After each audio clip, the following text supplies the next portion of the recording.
Okay, good morning. Can you hear me, online participant? Good morning.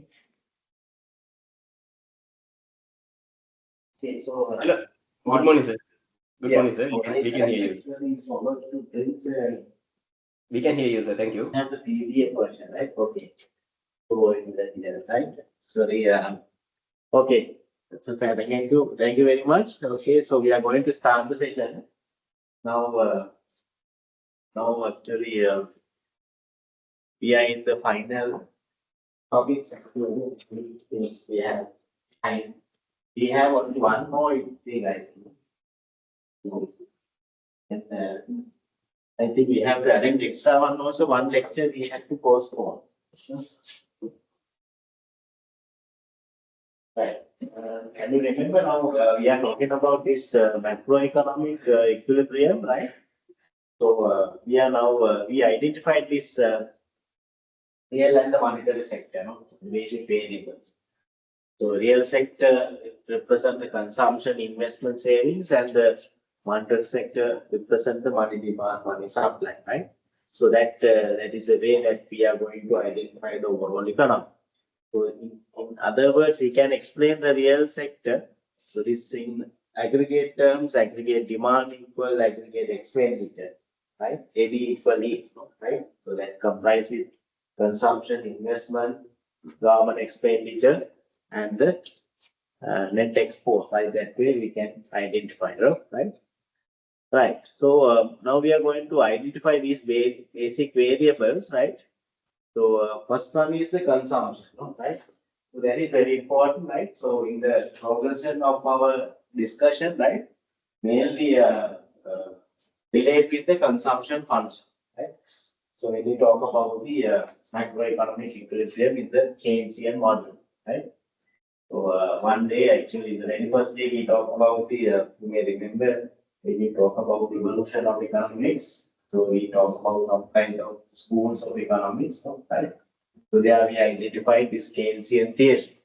So that explains the overall economic behavior, right? Keynes introduced a model of income determination, right? In that model, the most important variable is the consumption. So the consumption function perform important role there, right? So we are going to identify the role played by the consumption function in the Keynesian theory. So that's why we are going to look at the first, we look at the nature of the consumption function. So you know it's a major macro variable, no? Right? Why we say it's a major macro variable? Because from our income, we allocate more than 80%, no? Sometimes more, right? For the consumption, no? That's main demand side variable, no? Right? So for an example, now if you look at the expenditure method in the GDP calculation, right? So we identified in the first central bank report, we identify the importance of the consumption expenditure. So in monetary terms. So you can calculate the percentage of allocation from the consumption, right? So how it is constituted as a major part of the GDP, right? To calculate the expenditure method, no, right? Consumption we can identify, right? So now more than we know, that's why very important, right? So as a variable, single component. Now this is the very important variable in the aggregate demand function, no, right? The demand side variable, consumption is the most important variable there, right? Even in the aggregate demand, so the most of the majority, the major share represented by the consumption, right? So if you take as a percentage of income, more than 80%, 70, 80%, 90% allocate for the consumption. Because other part, we know that the same, right? So that is the C, right? So how we measure the consumption expenditure? That basically we take the private consumption. No? So when you talk about the consumption, there is a government consumption also, no? Right? But here the consumption is the private consumption, right? So we look at that component as a major part of the aggregate demand. It includes the market value of goods and service, including durable products purchased by the household, no, right? And the some kind of payments we make, no, right? Fees and other things, right? Right. So according to this World Bank classification, so we can identify the definition of the consumption, right? Okay. So then, why we say it's very important variable, right? So, so that is the most important variable, right? In macroeconomics, because it actually forms some certain relationship, especially in the, you know, that in the Keynesian theory. So there is a multiplier process, no? Keynes theory identifies the multiplier. If there is a autonomous expenditure, if there is a change in the autonomous expenditure, so there will be a multiplier effect on national income. Right? So let's say investment, government expenditure, even in the consumption, it is change. So there will be a multiplier effect on national income. That is the main concept developed by the Keynes. So he identified this multiplier effect. Right? So that is very important in explaining the multiplier effect, right? Consumption function perform pivotal role. So the multiplier actually explains the direct and indirect relationship, right? With respect to change in the autonomous expenditure on the national income. So there is a direct relationship, and there are series of indirect relationships developed as a result of that with respect to change in the autonomous expenditure. For an example, if there is a change in the investment, right? So there will be a multiplier effect. So that multiplier effect explains direct effects and the series of indirect effects. So you can identify, we will explain a little bit about the multiplier, right? So that is the very important concept developed by the Keynes, so this multiplier, right? In operating, in explaining the multiplier effect, right? Keynes use this as a central relationship as the consumption. So it operates through the consumption function. So that's why it's very important, right? One side it explains the significant portion from your income, no? And also it represents the major share of the aggregate demand, right? And also this according to the Keynesian theory, this multiplier effect operates through the consumption function. So therefore, it's very important, right? Consumption function, right? So that's why we identified the consumption function as the most important relationship in macroeconomics. Because we know the Keynes is the father of macroeconomics, right? The first time he explained the overall economic behavior through his model of income determination. In that model, the multiplier effect is the major component, right? Major concept he introduced. That's innovation, no? Right? So in explaining the multiplier, right? So the consumption function perform important role apart from the other importance, right? And but if you look at the different economics, right? Even in the later on, right? So there is no common view. So there are different economics explain different factors. If you look at the determinants of consumption, what factors determine the consumption, right? So there is no common opinion among the economists, right? Regarding the consumption, what determines the consumption, right? So there is actually that's actually explains some certain dilemmas. Different economics explain different ideas in explaining the determinants of consumption. So based on that, we identified certain the theories. We called it as hypotheses. One is the absolute income hypothesis that was originated by Keynes. Apart from that, there are other certain economics, permanent income hypothesis, life cycle hypothesis, like that way different theories developed regarding the consumption to explain the consumption. Basically, those theories explain the determinants and the nature of the consumption function in short run and the long run. Right? We are not going to discuss all these things, right? So, for an example, absolute income hypothesis that was introduced by the absolute income hypothesis, right? So, that was introduced by the Keynes, right? So, in he explained this consumption, right? So,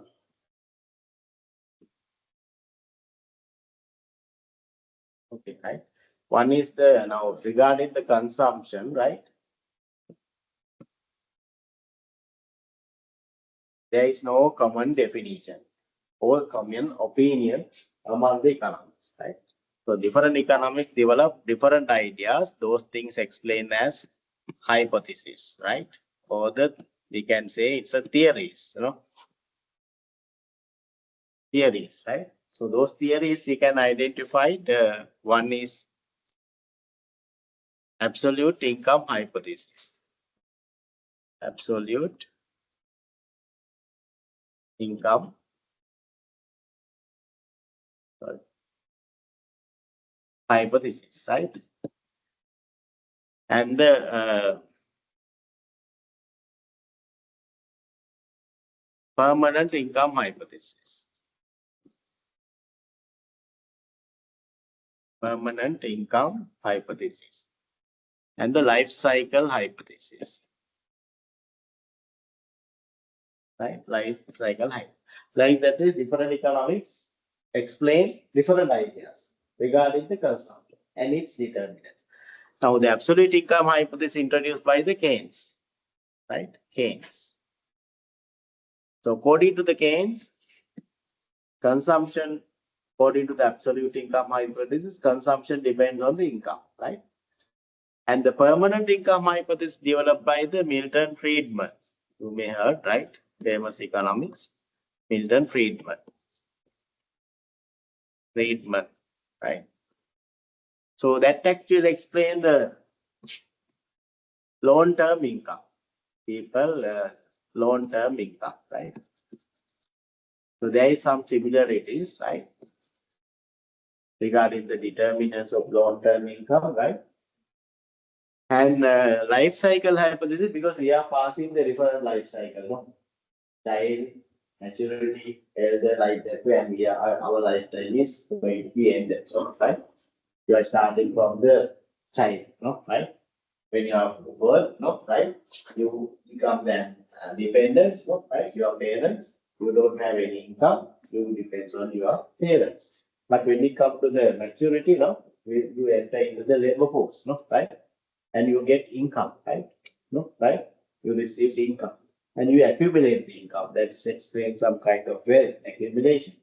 And finally, you come to the retirement age, no, right? At 55, 65, 68, no, right? And then you are not going to get income, but you may consume your savings, no, right? Your wealth after that, no, right? But this life cycle hypothesis explain people may try to maintain stable consumption pattern over the lifetime. Even though we have some certain ages we pass, right? Childhood, maturity, and then the elder and the likewise in the end of life, right? We maintain stable consumption pattern. Likewise, right? So that actually explains the lifetime income, right? So this is introduced by Albert Tando group of people. Albert Tando, Grunberg, right?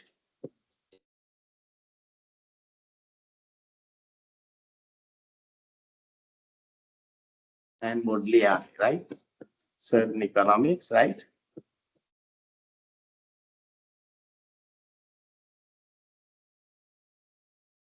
Modigliani, right? So certain economics, Albert Tando,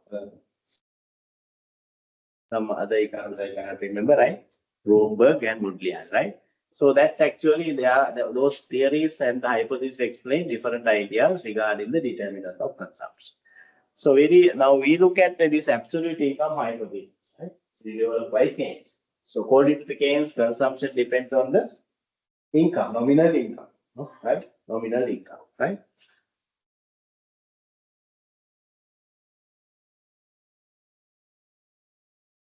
Okay, right.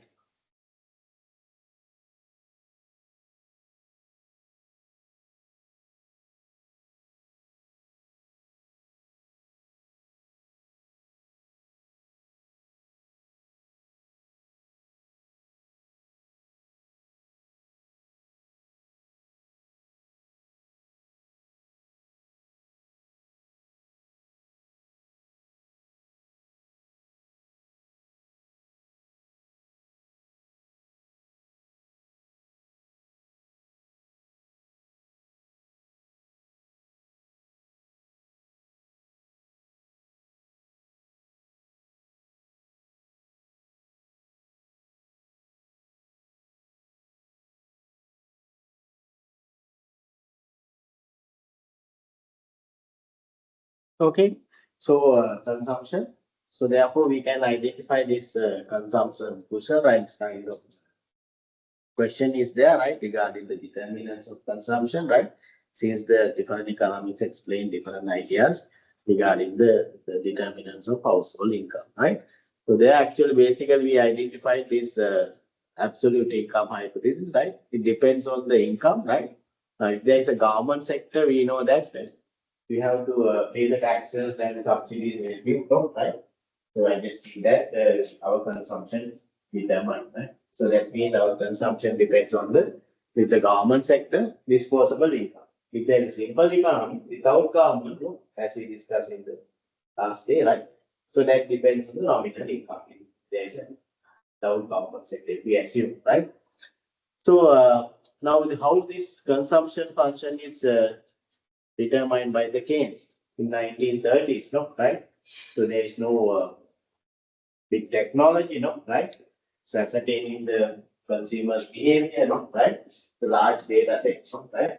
So, but he actually uses experience and the kind of observation with his experience, right? To measure this consumption function, right? So actually hypothesize consumption function, right? So based on his experience and the exposure with the industry exposure he obtained, right? And his personal experience, right? So that's why Keynes made conjectures, right? Some judgments, right? When he developed the consumption function, because such a larger data set, there's no way to analyze, right? Correctly, right? So therefore, he uses the personal experience, right? So and some hypothesis, right? When he developed the consumption function, right? So the basic conjecture is the judgment is he explained those are the innovations, right? Some kind of new concept he introduced. This marginal propensity to consume, average propensity to consume, right? And the marginal propensity to savings, average propensity to save, other side, right? So the marginal propensity to consume, right? So those are the, see, we think about when there is income increase, how much the percentage allocate from that income for the consumption. That variation explained by the marginal propensity to consume, right? With respect to change in the income, right? Responsiveness of consumption due to change in the income, right? Explained by the marginal propensity to consume. Average propensity to consume means per unit, per rupee, right? So if you look at the consumption, that is the consumption divided by the income, right? So average, right? Propensity to consume. So those are the concepts we actually use, right, in explaining the consumption, right? Apart from that, marginal propensity to savings, NPS, and average propensity to sales. And the MPC and the NPS, if you together, if we explain, that equals to total income, because our income we allocate consumption and the savings to take the simple equation, right? So MPC plus NPS equals to 1, right? Because our whole income part we allocate for the consumption, other part for the savings. Same way APC plus APS, that also equals to 1, right? So likewise, we can identify those things, right? So that actually he developed consumption function based on some ideologies, right? So that actually explains fundamental psychological law, right? This law, right? In explaining the consumption function, he developed, right? Those fundamental psychological law based on the conjecture or the judgments developed by the Keynes based on his experience and so on, right? So we can look at what are these fundamental psychological law expounded by Keynes, right? So that explains a few relationships, right? So one thing is when we explain the consumption function, right? Consumption function mainly depends on the fundamental psychological law expounded by Keynes, right? Okay. So this is developed by Keynes, right? So that law explains few things, right? One thing is when aggregate income increase, consumption expenditure also increase, right? When income increase, consumption also increase, right? So that explains there is a positive relationship, right? Because gains according to the absolute income hypothesis, we identified consumption depends on the income, right? When income raises, consumption also increases. No? So the first thing is this law explains. So there is a positive relationship between income and the consumption. When income increases, consumption also increases. He also agrees, right? And the other one, when income increases, people spend only a portion of their income, and the remainder or the balance utilized for savings, no? Right? So that explains part of income consumed, other part saved, no? Right? So from your income, right? So that means Y is the net income explained by C plus S, no? Right? C is the consumption, S is the savings. So the second explain so the composition of income, right? So consumption and the savings. So that will equals to the total income. So if there's a change in income, right? Explained by change in consumption and change in savings, right? If the income increase certain percentage, from that certain percentage going goes to consumption, another goes to savings. So the second relationship according to the hypothesis law explained when there is a rise in the income, part of the income same, other parts same, right? So that means y equals c plus s, right? So the delta y equals delta c plus delta x, right? And the other thing is it explains another important when the income increase, consumption also increase at a decreasing rate. Right? We know that there is a positive relationship. When income increase, consumption also increase, but when income increase, consumption increase at a decreasing rate, right? So that explains APC is greater than MPC. Average propensity to consume is greater than MPC. This explains the consumption function is, but if let me not linear, right? It's actually a non-linear function, right? So that is the third one, right? Right. So therefore, the consumption function, Keynes consumption function, actually, now sorry, it's a linear function, no, right? Because the APC I will explain later, right? If there is a higher APC than the MPC, what is the shape of the consumption function? We can identify, right? Okay. When income increases, both consumption and saving increases, but consumption increases at a decreasing rate. APC is greater than MPC. That is the third one, according to the that can be explained under the fundamental psychological law, right? So there is a difference between the Keynes and his followers. Right? Now, according to this fundamental psychological law, right? First one explained there is a positive relationship between the consumption and the saving. Other one explained there is rising the income, part of the income allocated for the consumption, other part for savings. That means y equals c plus s. And the other one is APC is greater than NPC, right? So that means consumption increase at an increasing rate when there is a rise in the income, right? Now, according to this, right, consumption function, now the Keynes consumption function is linear function, right? But Keynesian consumption function is non-linear, right? So we can identify that one, right? So then we need to look at this, what is APC and the MPC, right? Okay. So what is APC? So that is the average propensity to consume. Right? When you are income, if you divided by the consumption divided by the income, no, right? That is the ratio between the consumption and the income, no, right? Average propensity to consume. And the marginal propensity to consume means the change in consumption due to change in the income, no? Or responsiveness of income due to responsiveness of the consumption due to change in the income, right? So marginal concept, right? Here also we use marginal, right? And you remember it's very important, no? Right? So that explains slope of the curve, no? Right? Now the marginal propensity to consume means slope of the consumption function, no? Right? So that is the slope of the consumption function. If you draw the consumption function and if you measure the respect to change in the income, how much the consumption change, right? From one point to another point. So that gives the slope, no? Right? So that explains the marginal propensity to consume, right? Now our consumption function we can write. So this is the linear form, no? Right? Linear consumption function, right? If it is a quadratic form, right? Non-linear, no? Power function if you take, no? Right? C equals something dy squared or something, right? It's a power function, that is non-linear function.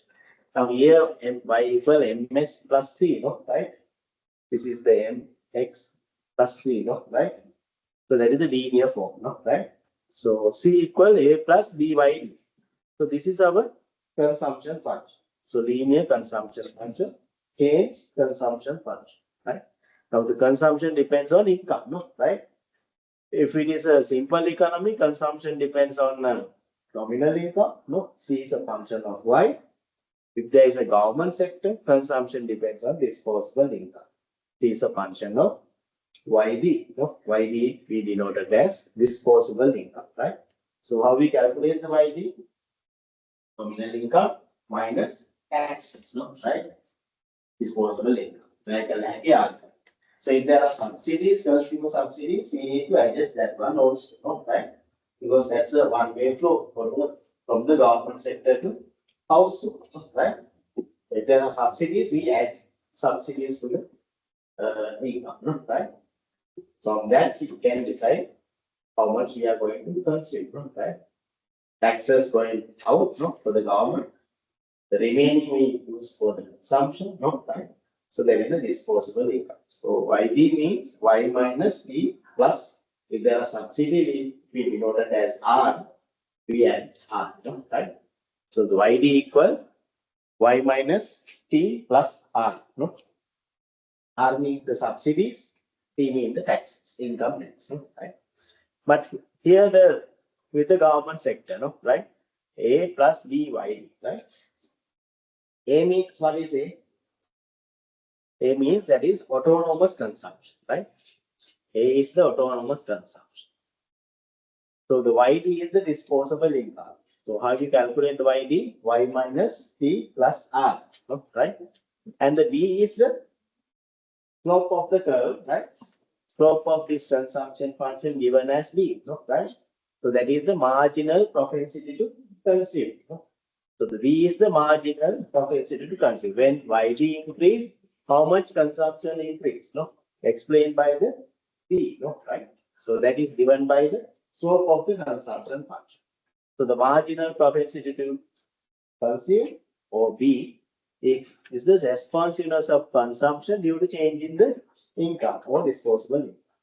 When income increase, there's a at a percentage, no, right? It's a 5% rise in the income will lead to change the consumption another percentage. Let's say 2%, no? So that is given by marginal propensity to consume, right? So marginal propensity to consume, MPC, measures the change in consumption due to primary change in income or disposable income. So that is the slope of the consumption function. Okay? Right. Now MPC V equal delta C over delta Y. No? So that is the slope, no? Right? So in other words, if you differentiate the consumption function, right, in terms of Y, you get the marginal propensity to consume. First order differentiation. You have mathematics, you know mathematics, you know how to differentiate, right? So that is delta C over delta Y, right? So that is the marginal propensity to consume. So that is the slope of the consumption function. Right? Now, this is the consumption function C equal A plus B by D. A means autonomous consumption. What does it mean? So when the income is zero, right? This whole part becomes zero, no? Right? If the disposable income or income equals to zero, consumption depends on the autonomous consumption, right? Because this part comes to zero, right? BYD part comes to zero. The income is zero, right? So then consumption depends on autonomous. What does it imply? So those are the other factors other than income that determine the consumption. Now, according to the theories, we identify, according to the absolute income hypothesis, we identify consumption depends on the income. That is possible. But there are other factors. So what are the other factors that determine consumption?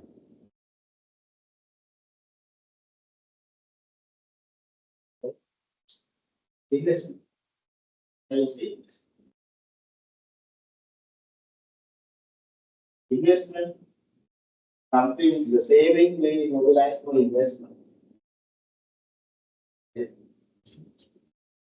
Consumption mainly depends on the part of the income, that is main variable. But yes, maybe the interest rate, maybe the price expectation, and then it's interest rate means that there's interest rate need, for example, high purchase, then in the long term consumption, right?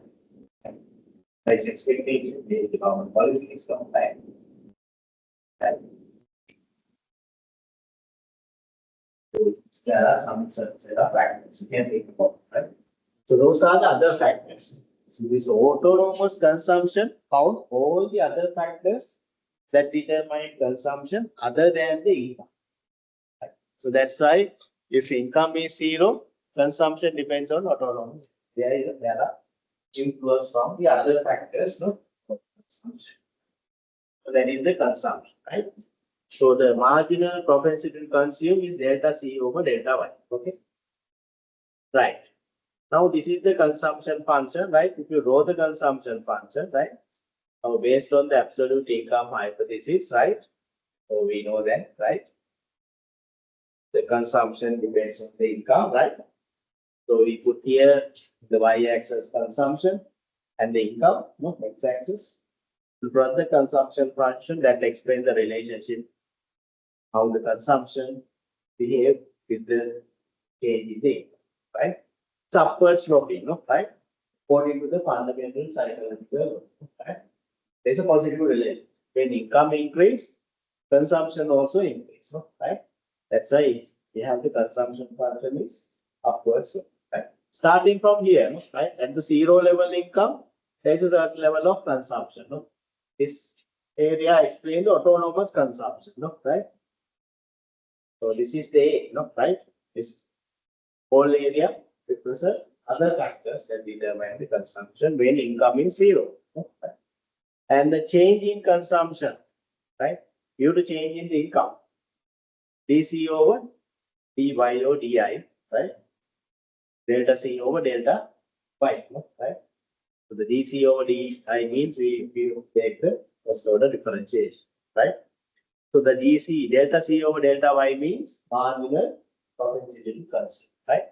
So the consumption depends on disposable income, right? So we have the now if the income increase from y0 to y1, right? We know that consumption increase from c0 to c1. There's a positive relationship. With respect to change in the income, change in consumption, that is given by the slope of the consumption function, is explained by the marginal propensity to consume, right? Now, suppose we know that our consumption function is A plus B by D, right? Now we have the consumption function 100 plus 0.8 Y. So with the government sector, if you take 100 plus 0.8 YD, no, right? Right? So now this is simple economy, no, right? Without the, now what is this 100? That is the autonomous consumption, no, right?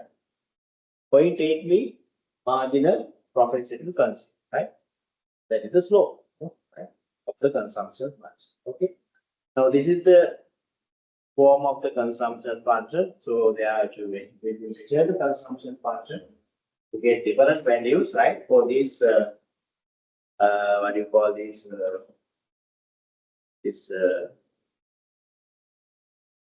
Coefficients, no, right? So those are the coefficients. A is the one coefficient, right?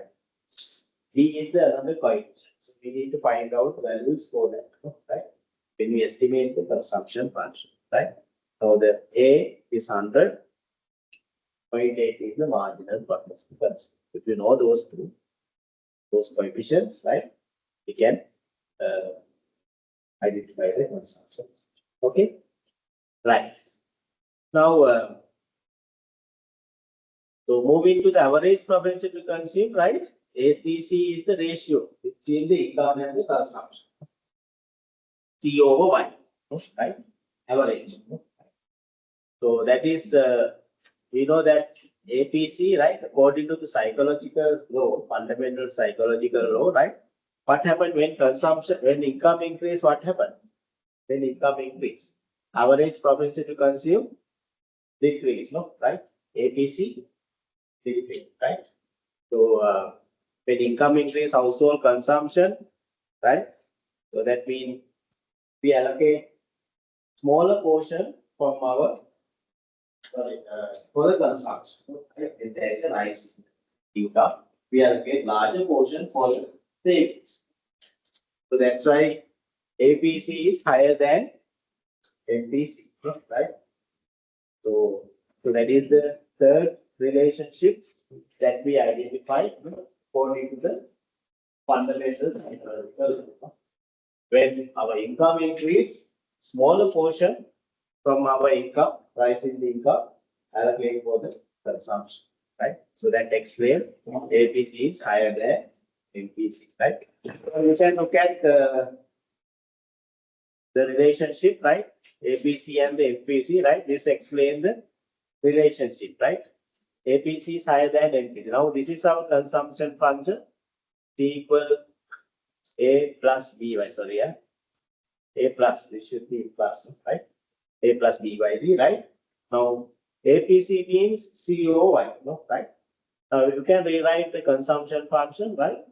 Instead of C, you can replace our consumption function A plus BY D, right? So the APC equal A plus BY D divided by Y, no, over Y, right? So if it is a simple economy, you can take Y, nominal income. If there is a government sector, you can take YD, no, right? Now A plus BYD divided by YD, that is equivalent to average propensity plus. So we can rewrite APC equal A over Y. So YD cancel out plus B, no, right? Remaining, no, right? So the average propensity to consume equal A over Y portion plus B means marginal propensity to consume. Now, if you want to calculate average propensity to consume, so you need to add both marginal propensity to consume plus A over Y portion, no, right? So that implies APC is higher than NPC, no, right? NPC is the B, no, right? APC is higher than NPC, no, right? Right. So that is the third notations, right? Relationship we identified, right? From the fundamental psychological, right? So once you look at the consumption, so then we can go to the savings, no, right? Savings is the other side, no, right? Because part of income consume, other part is say Y equals C plus S. Delta Y equals C over delta S, no, right? So our savings is the fraction saved, right? Out of your income, right? How much you are going to save from your income. So that is the savings. So this Y equal Y minus, sorry, S equal Y minus C, right? That is the savings. Because Y equals C plus S, so you can explain that part. S equal Y minus. So you know the consumption function, right? C, right? You can replace with the consumption function, right? S equal, right? Now you can derive based on this explanation saving function, right? So now our saving function is Y minus C. Instead of C, you can replace the consumption function A plus BYD, right? So A plus BY, right? And then you can rearrange in the explanations, you can derive the saving function, right? Can you check whether you can derive based on Y equal S equal Y minus C? So the consumption function is A plus B by A plus B by D, right? So based on that, you can derive the saving function.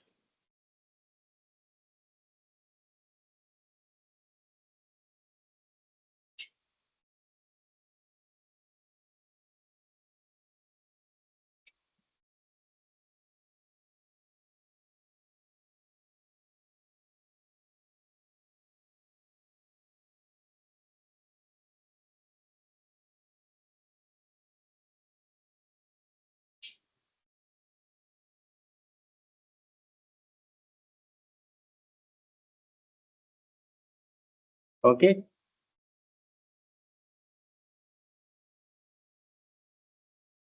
Now y equal c plus s, s equal y minus c. So s equal y. C means we can a plus by. We take simple form, no? Right? Without common, right? So you can remove the brackets minus a minus by. So this y is common, no? Right? So we can write it minus a minus y minus by. So the y is common. You can take the common part, right? Minus a minus y 1 minus b. So this is equal minus a. Now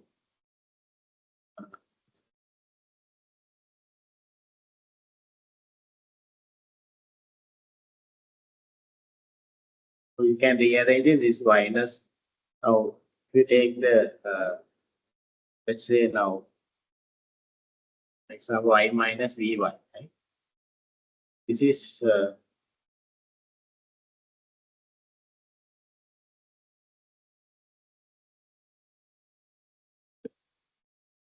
we take the plus y, then 1 minus b, no? Right? Minus a plus 1 minus b y, no? Right? So it's a simple economy, right? So this is y. If it is the government sector becomes yd, right? So the minus a means that is autonomous savings, no? Right? Now it is autonomous savings, right? 1 minus b means what? 1 minus b. So that is MPS. So the B is MPC because our income we allocate for the consumption and the savings, right? So the 1 minus B means MPS, no? Right? Okay. So MPS, right? So if we that means change in income, changing consumption plus changing savings, right? Changes explain MPS and the MPC, right? So the change in income, MPS, MPC plus MPS. So that will equals to 1, no? Right? MPC plus MPS. Because your income we allocate for the consumption and the savings, right? Okay.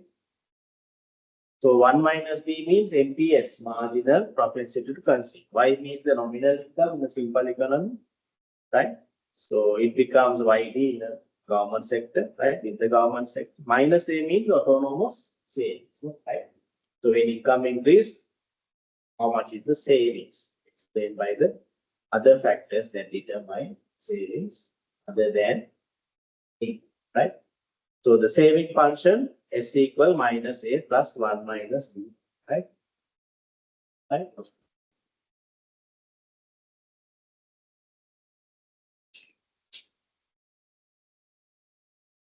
Okay, right? So that is our saving function. Right? Now minus a plus 1 minus b, right? So the slope of the saving function is explained by 1 minus b, right? So of the consumption function explained b, right? So the slope of the saving function explained by the 1 minus b, that is the MBS, right? Slope of the saving function, right? So if you differentiate this saving function in terms of income, y, get 1 minus, right? So that is the slope, right? Okay. Now you can plot the graph, right, based on the relationship, right, between the income and the consumption.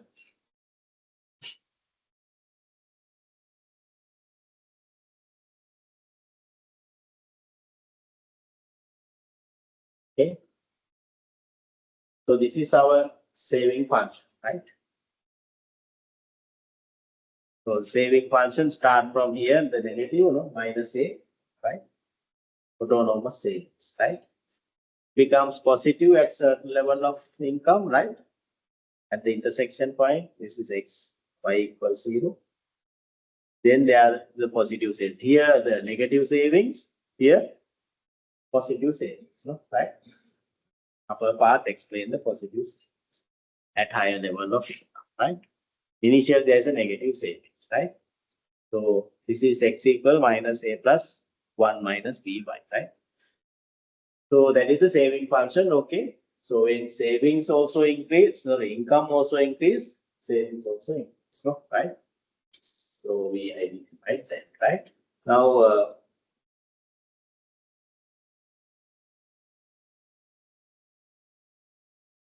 okay, so you can draw one graph, right? All these things.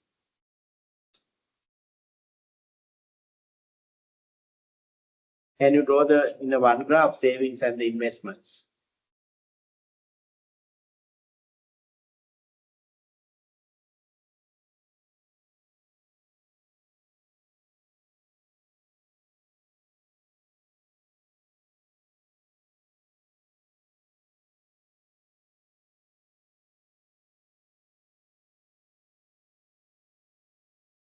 Can you draw the one graph?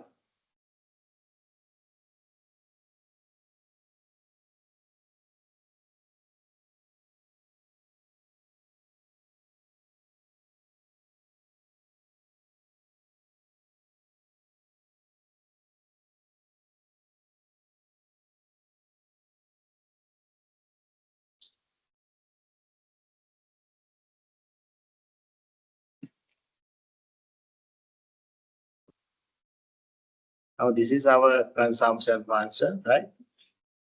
C equal a plus by, right? So this is we draw the equal income line, right? Y equal, this is equal income line, right? 50%, right? Equality line, right? 50%. So that is the income, right? At this point, y equals c. Sorry. Y equals 0, right? Now the saving function, if you draw, right? So this is the autonomous consumption minus a, right? Now the slope of the say consumption function delta c over delta y. So that is given by MPC delta c over delta y, right? So that is the slope. So if you draw the saving function, right? Here y equals c, this is the intersection point of the saving function, right? Then total income consumed, savings equals to 0, right?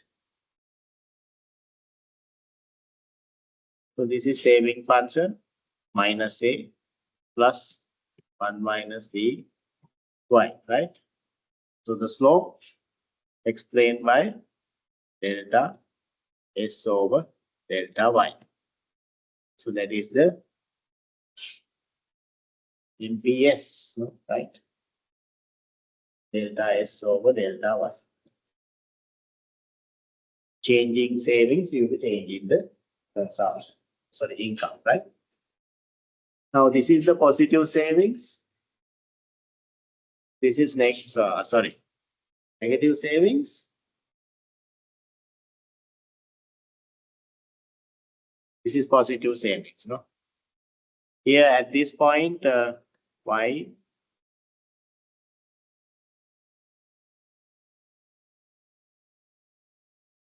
equals C, that means savings equals 0, no? Right? Savings equals 0 because Y equals C, no? Right? At this point, savings equals 0. When income increase, so we have the now here what happened? Consumption is higher than income, no? Right? At this area, no? Here the income is higher than consumption, right? So that's why we have the positive savings, no? Right? Here, negative savings, no? Right? Right? At this point, that is the intersection point of the y-axis, savings equals 0, right? So this is minus A, no? Right? Autonomous consumption, right? So this is autonomous consumption, right? So if you have data with different values, right? You can plot the consumption function, right? So this is the equal income line, right? 45-degree line, sorry, 45-degree line, no? Right? Right? This is 45-degree line, right?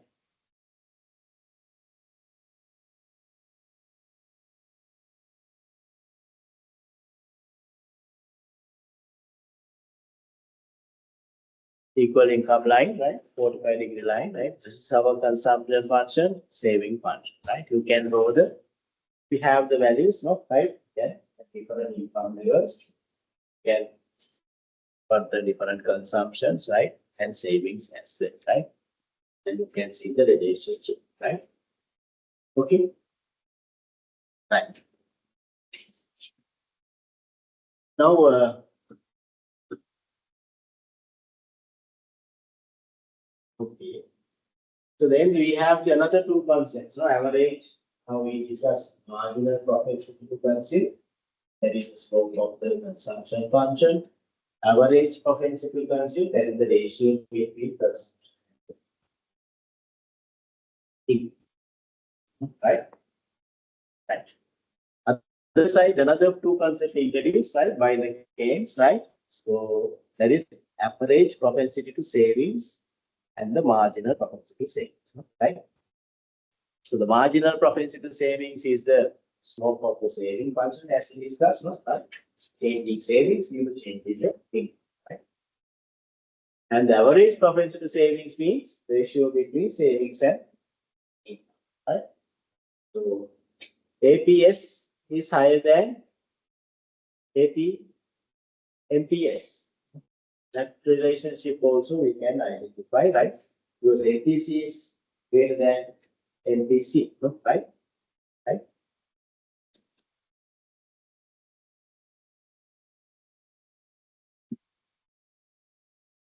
Right. Now you can prove this too, right? MPC equal MPS equals 1, right?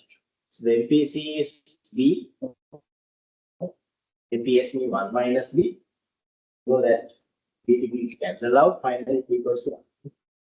So you can take the other way around. MPC means delta C over delta Y. If you take the consumption function and the income, right? The changes, right? To get the MPC, right? MPS means changing the sum savings will change in the consumption, so income, right? So that because your income you allocate for the consumption and the savings, delta C less is equals to total income, further that equals to 1, right? And the same way you can prove APCO plus APS that also equals to 1. The APC means COY, right? MPC means FOY, right? See whether simplifying those two equations, right? Substituting the consumption function and the saving function, right? And prove that it equals to 1, right? As your homework, you can do that, right? Okay, right. So now we can see here, right? The table given here, right? Now those values, right? At different income levels, right? So I have the PPT version, right? Now you can see here, now we have the different income levels, right?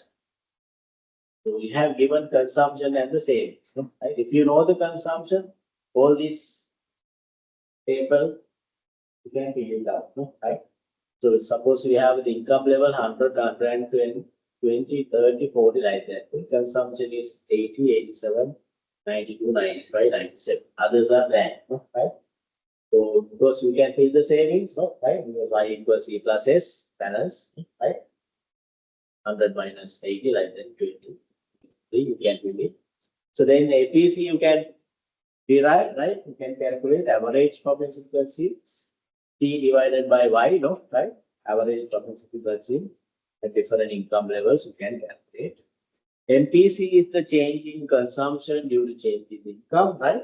Delta C over delta Y, delta C 7 divided by 10.7, like that way, you can calculate, right? At different changes and the respective to the consumption, changes in consumption, right? APC, you can calculate. APS also, you can take it, average savings divided by income, right? And the MPS means, these changes, right? 3 divided by 10.3, like that way you can calculate. Or in other words, the MPC, 1 minus MPC equal MPS, right?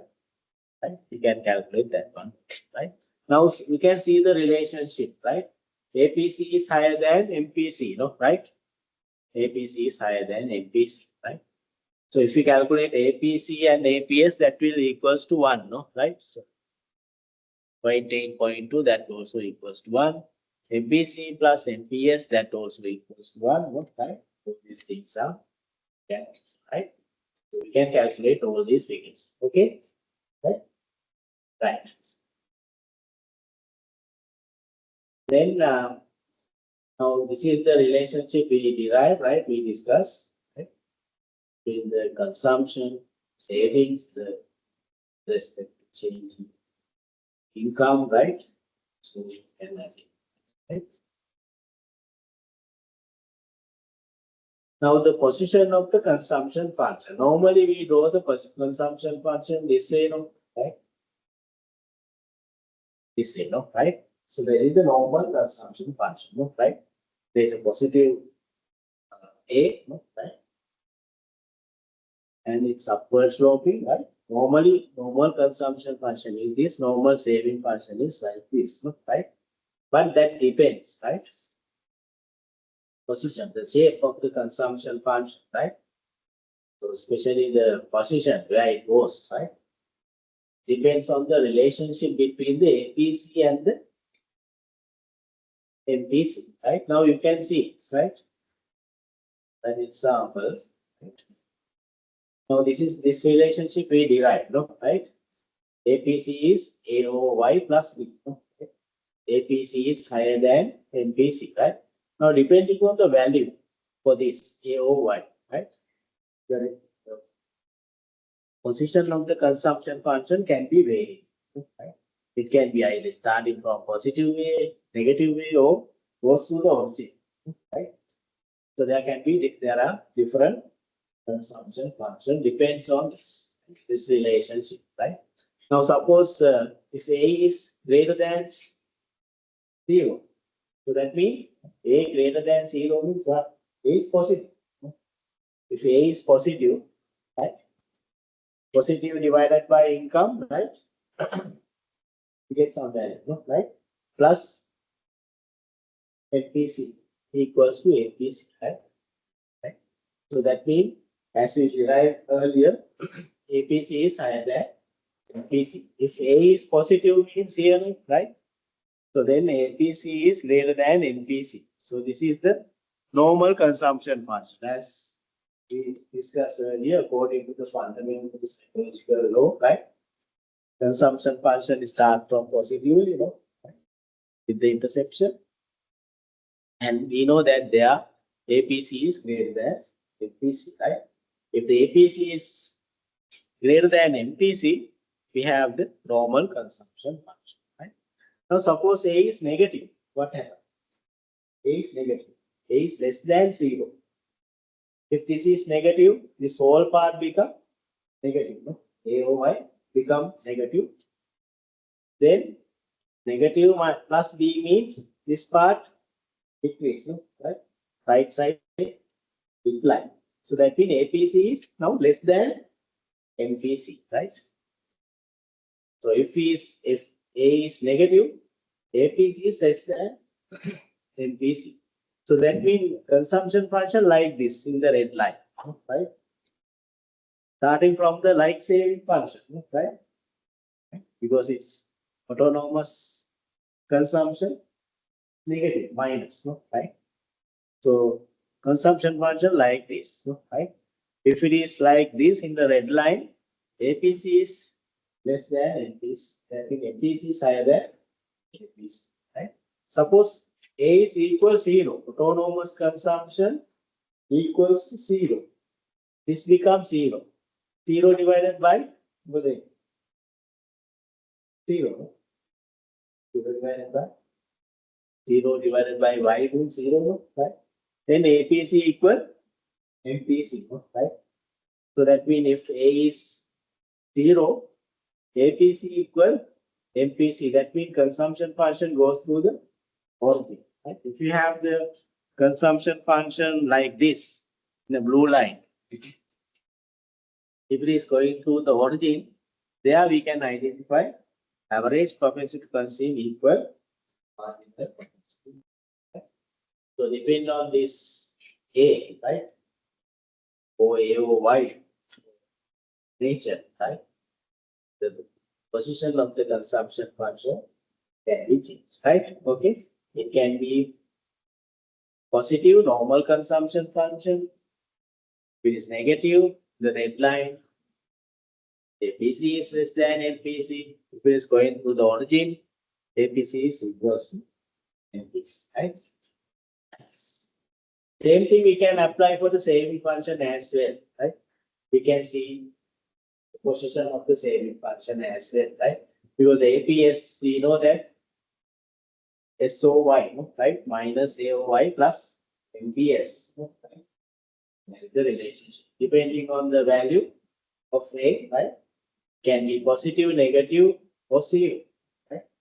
We can identify the saving function, right? So normally the saving function is negative, right?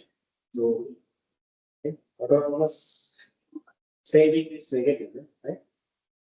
So that means normally we see APS is higher than MPC, right? Right? So if the autonomous is savings equal 0, it goes through the origin, right? Goes through the origin, right? If it is positive means like consumption function, right? So there we see APS is less than MPS, like this, the red line, right? So that is the saving function. Opposite way is separate, right? So you can think about it, right? So this depending on the value of the minus A or Y, right? Right. So that's about the consumption, right? So then we are moving to the second variable, main variable that we identified, investment. So we made a macro variable, right? We discussed the consumption. Secondly, we identify the same investment. Right? Now the investment, why it is important, right? So that is in the aggregate demand function, right? Second important variable. So again, aggregate demand function, right? Our aggregate demand comprises consumption, investment, common investment, blah, blah, blah. So the second component is the investment, right? So that is, according to the case, it's very important because it is the highly volatile component. Highly volatile component. Private investment, right? So there can be some reversal of private investment, right? We know that. Right? That case prices in value, right? If there is a reversal of private investment, that may change the aggregate demand and income accordingly, right? So the case identified this private investment as highly volatile. We change, right? Fluctuate, right? Unlike other areas, consumption. We have the consumption according to the predictions, life cycle, permanent income hypothesis, remain stable level of consumption over our lifetime, right? It's mostly stable. Because our we need to consume, right? All we are consuming, right? That is most important, significant, highest value taking variable. Apart from that, investment is the highly volatile component in the aggregate demand. So therefore, it's very important. Now, the investment we identified, there are different investments.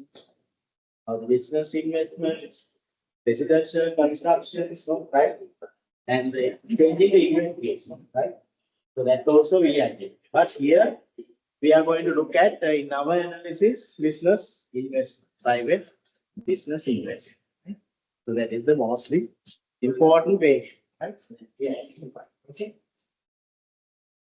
Now, investment actually depends on several factors, no, right? Now, why it is important investment, right? There is a rise in the investment, what happened? And actual accumulated capital. High investment means higher capital. Higher capital stock, that means that will positively impact on the growth of GDP. That's very important, right? So the change in investment. If you take the investment in 2 years, right, you can identify as the change in actions. So investment in a particular year, right? IT minus 1, if you compare with the previous year, right? And this year investment, right? So that will explain the change in capital stock, right? Now the investment mainly depends on several factors, right? Business investment. One is the interest rate, right? So that is the cost of capital, no? Right? We know that, right? R, we know that as R, no? Right? If there is a rise in the interest rate, what happens to the investment? Investment decrease, discourage. Interest rate discourage the investment because higher cost of capital, right? Financing, right? And the other one is the price rate of growth of expected price level, right? Price expectation that also affect the investments, right? We expect prices to move in the future, no? There is inflation, something, right? So that will be favorable for the business sector, right? And actually, high inflation that also encourage investment for higher profits, no? So that will explain, right? And the income, right? So that's also a very important variable that determine this. And the taxes, right? As taxes, higher taxes, we know that will discourage the investments, right? And the capital stocks, right? Capital stocks also positively affect on the investments. So it's increase the productive capacity, right? So those are the factors, but here in our analysis, we identified first variable. Our analysis, we take investment as a function of interest rate, right? So, okay.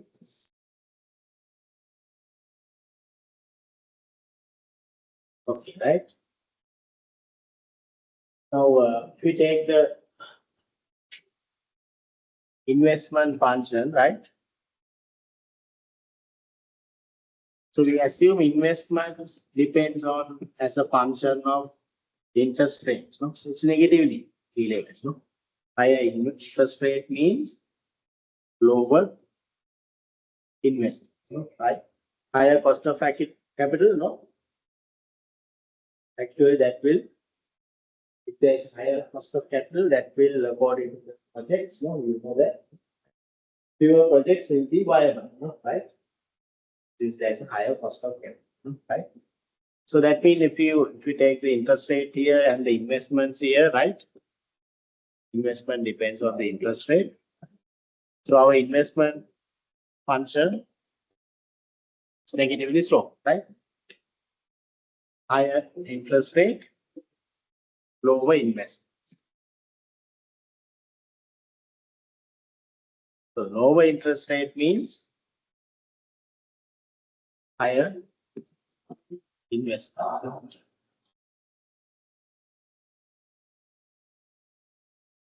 So there is a negative relationship, right? Now, going forward, right, we can derive our investment function in, we can write it this way as well, right? I0 minus I1R. Okay. So like in a standard form, right? I0 means autonomous investment, no, right? Minus I1R. I1R, you know, I1. I1R. No? I0 means autonomous investment. Autonomous investment. So I have to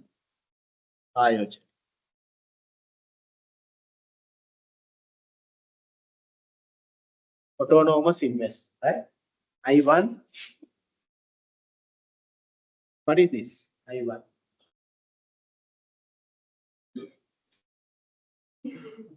Interest, elasticity,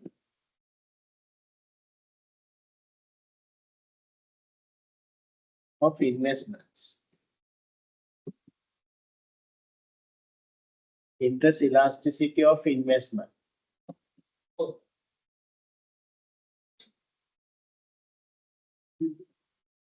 Interest elasticity of investment, right? So that's very important variable, no? Right?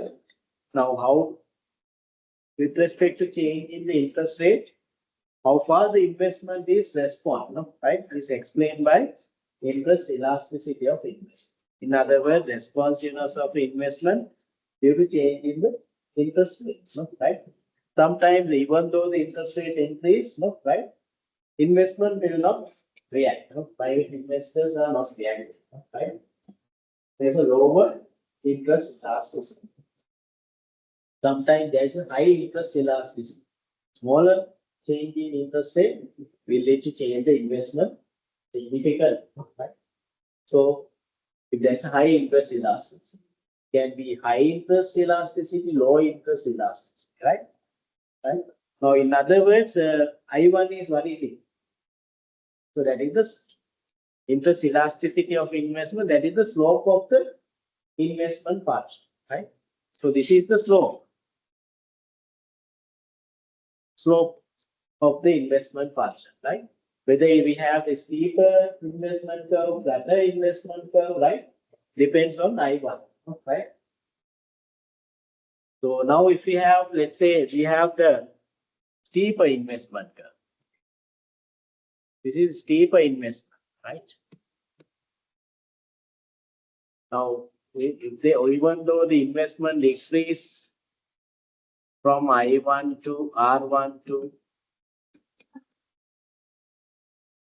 R2, right? Investment increase smaller, right? There is a lower interest elasticity of investment, right? So if there is a lower interest elasticity of investment, what happens? We have steeper investment curve. If there is a lower interest elasticity of steeper investment curve. If you have a flatter, so change in investment is very high, right? So this is I1 is low. I1 low. Here I1 high. If there is high interest elasticity of investment, we have flatter investment curve, right? So that's actually very important, right? So later on we will discuss when we come to the ISLM, right? We look at this one, right? So the I1 low, I1 high, the effectiveness of the policies, right? Depending on the slope of the investment part, right? So I1, interest elasticity of interest, right? Now you may remember, right? So that determines the slope. I1 can be low, I1 can be high, right? If there is a high interest elasticity, we have the flatter investment curve. There is a low interest elasticity, low sensitivity between the interest rate and the investment. We have steeper yield curve, right? Depending on that, we can discuss that one. We can apply. We may discuss the origin. Okay, right. So that is our investment, right? So here basically we look at the interest rate, but there may be set of other factors that explain the private investment, right? Okay. So then we look at money demand. We discussed that one on last day, right? So money, why people demand money? So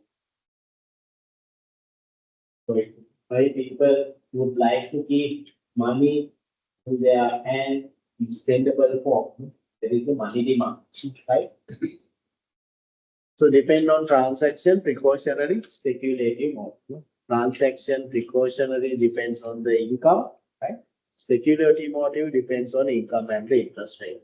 We discussed that one, right? So very important now.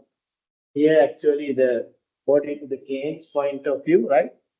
Earlier actually economics identified people money demand for exchange. So as a medium of exchange, right? You know the monetary functions, right? Money for different functions, right? So how we explain the money by looking at the functions performed by the money as a medium of exchange, as a store value, as a deferred payment, as a unit of account, right? Those are the different functions performed by the money, right? In early economics, classical economics, right? They identified money. People use money for medium of exchange, for exchange purpose, right? Nothing more than that. So they actually believe the money has neutral role in the economy, classical economics, right? Money is not important, right? Because it acts as a medium. But when it comes to the Keynes, right, he identified apart from this transaction and precautionary motive, money play important role, speculative, business purpose. Money can be used, right? People can maintain portfolios, right? Invest in different assets, different portfolios, and make profit, right? So therefore, money, people demand money not only the for transaction, precautionary motive, but also for the speculative. That is the Keynes identified this speculative, right? So he actually add speculative motive to the money demand function, right? So money demand, right? So therefore, we can identify this money demand mainly depends on the income and also interest rate, right? According to this speculative demand for money, right? So that is the unique contribution made by the Keynes to the money demand function. What is the contribution? Early economics identified people demand money for transaction because that explained by the classical economics. They explain money act as a medium of exchange. Right? Money has no neutral role, only act as a medium of exchange. That's why the classical believe money is not important in determining output or employment. But Keynes identified apart from these two modules explained by the previous economics, right? So there is important role played by the money, right? is money important to explain the speculative. People demand money for speculative as well, right? So according to that, right, money demand,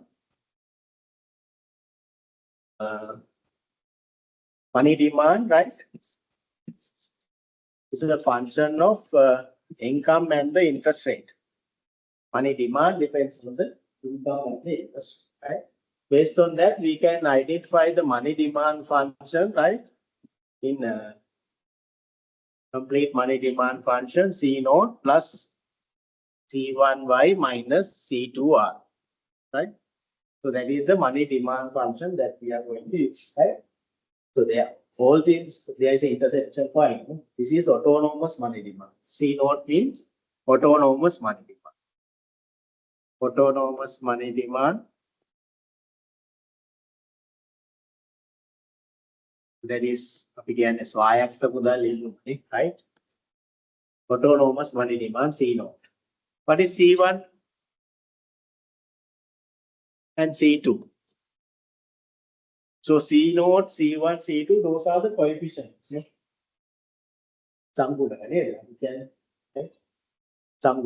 So C naught, C1, C2, those are the coefficients of the money demand function. We are going to estimate those coefficients, right? When we estimate the money demand function. So this, what is C1? Income elasticity of money demand. Income elasticity of money demand, right? So that means changing money demand due to change in the income, right? When income increase, how much money demand change? So the income elasticity of money demand due to change in the income, the changes in money demand is given by income elasticity. Responsiveness of money demand due to change in the income is explained by the income elasticity. Now, that is the transaction and precautionary motive. Why people demand money when there is a change in income for the transaction and precautionary motives, right? And the C2 means interest elasticity. Interest elasticity.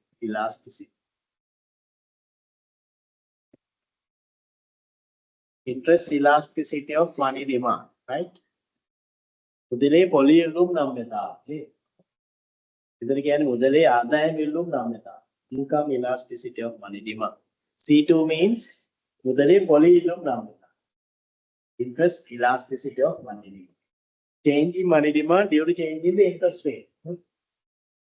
It is negatively, negatively strong, because when there is a rise in the interest rate, money demand decrease and the speculative mode, right?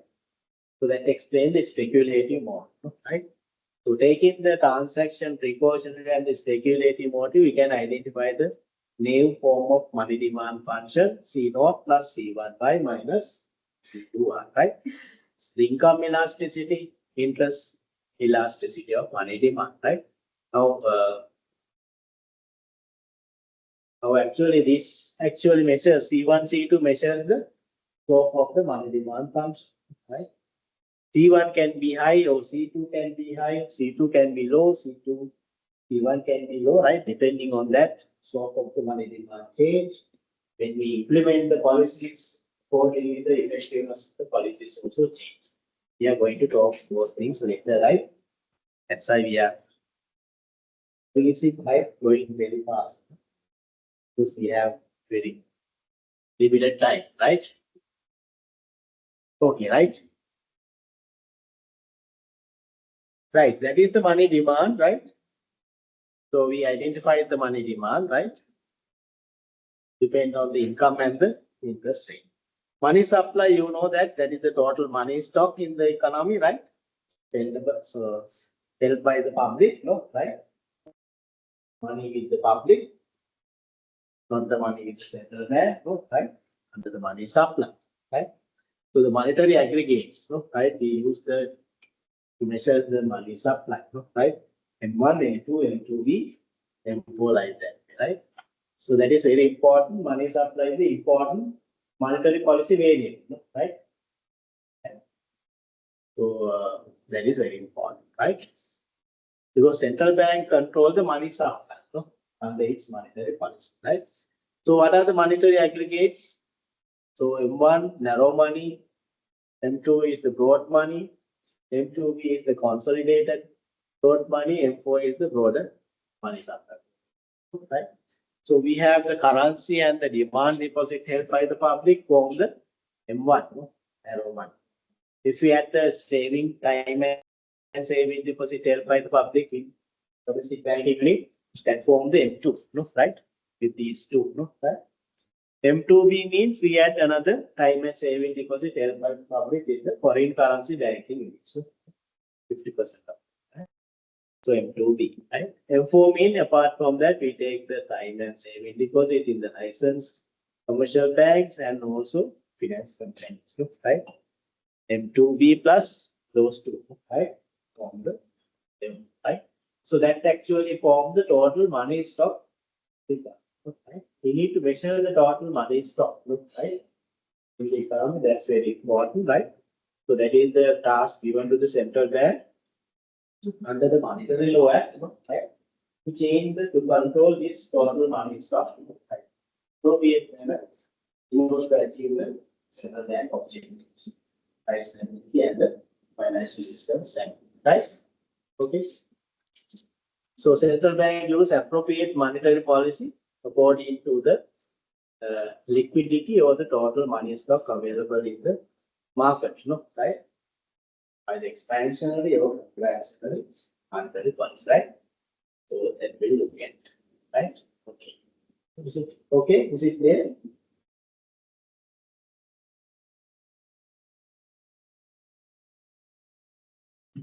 Okay, right now we are coming to the macroeconomic equilibrium, right? So we discussed two conditions. So let me explain the macroeconomic equilibrium. Can you read it first? First two conditions. One is Y equals C plus Z plus C. So aggregate demand equal aggregate expenditure, right? And the other one is injections equal withdrawal, right? Okay. Now aggregate supply equal aggregate demand. Aggregate demand equal aggregate supply. So that is the one condition, right? So aggregate demand comprises consumption, expenditure, investment expenditure. Oh, this is simple economy. Right? Aggregate supply equals Y, aggregate income or aggregate expenditure or aggregate demand. All these things are same, right? At the equilibrium, we can say C plus I, right? Consumption depends on Y, investment depends on R, right? Normally we put that way or we can put that one, right? C plus I, right? The simple economy, right? We assume price level is constant. Now at this stage, right? Initially, we don't simplify the version, right? Explanation. We assume price level is constant. There is no change in the price level, right? So therefore, we are not talking about the prices, right? But at certain level, in the when you talk about the data, we take the flexible prices and fixed prices like that way, right? And we see how the income is reached, right? Okay. So this is the simple economy, right? Now we can identify the, can you remember different models, right?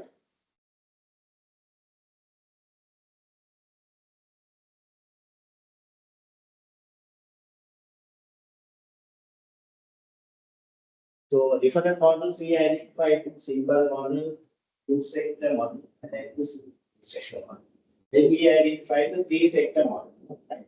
Then we identified the four-sector model, open economy, right? In the two-sector model means we have the two sectors, household and the firms, no? Right? This is three-sector model, household, firms, farm. Four-sector model or open economic model, we have the household, common and the external sector, we can export and right.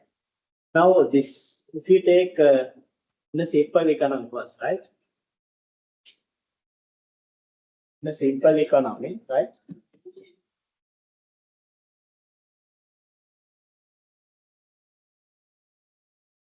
Now we know that we have the two methods of calculating national income, right? Three methods. Output method, income method, expenditure method, no? Right? If we take according to the expenditure method, right? E for the aggregate expenditure. In a simple economy, part of the expenditure explained by the consumption expenditure and the other one is investment expenditure, no? Right? According to the expenditure method.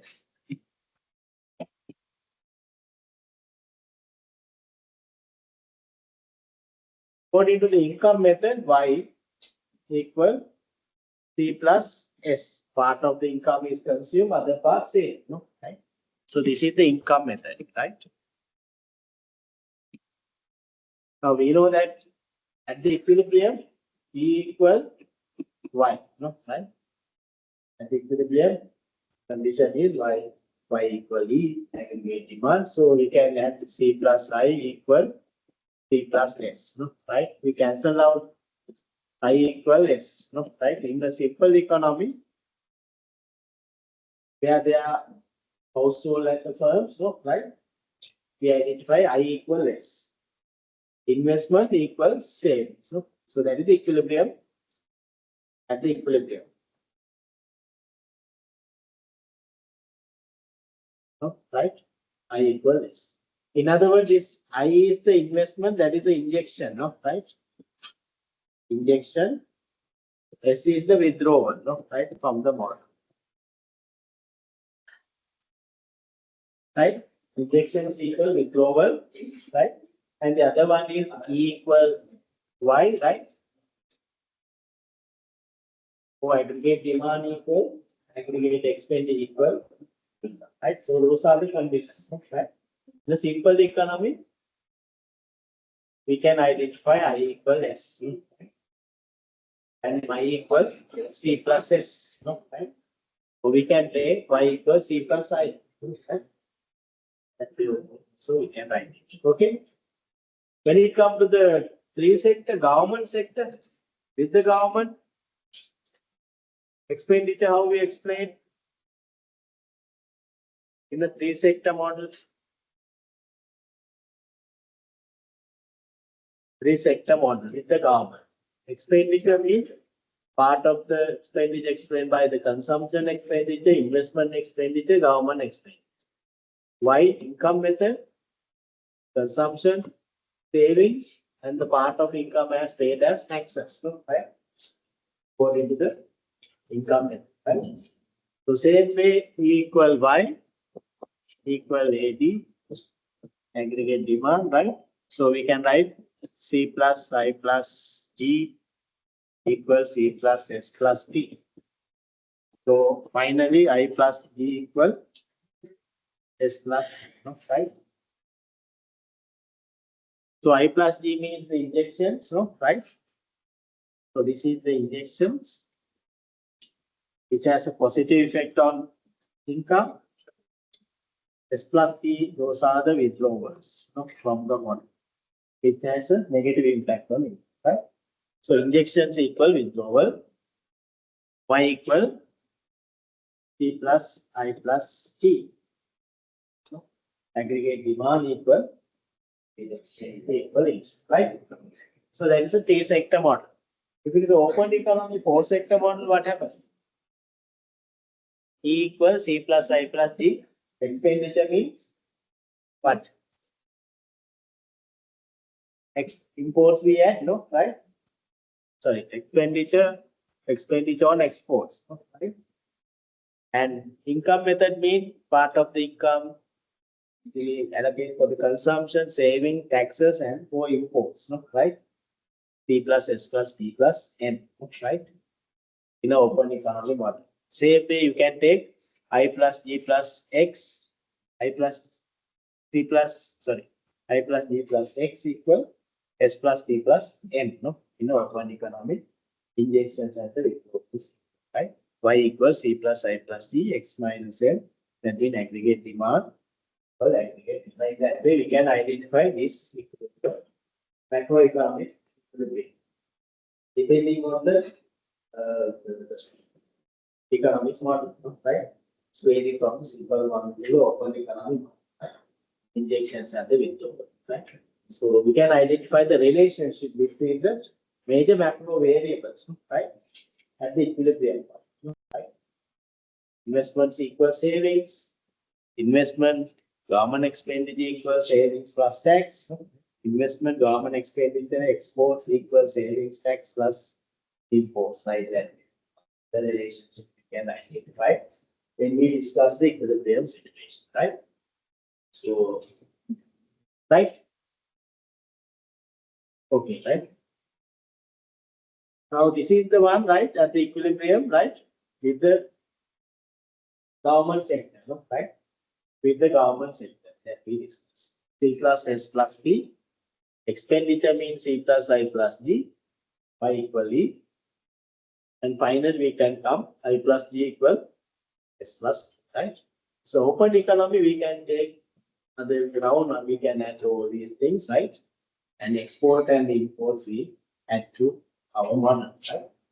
Right? Okay. Net exports mean the difference between export and imports, right? Right. So this is the one, right? In output according to the usage method, right? And according to the income method, right? As we discussed, right? Another way we can identify this, right? In the open economic model, I plus G plus X equal S plus V plus C, right? Injections equal withdrawal, right? So we can rearrange this one, right?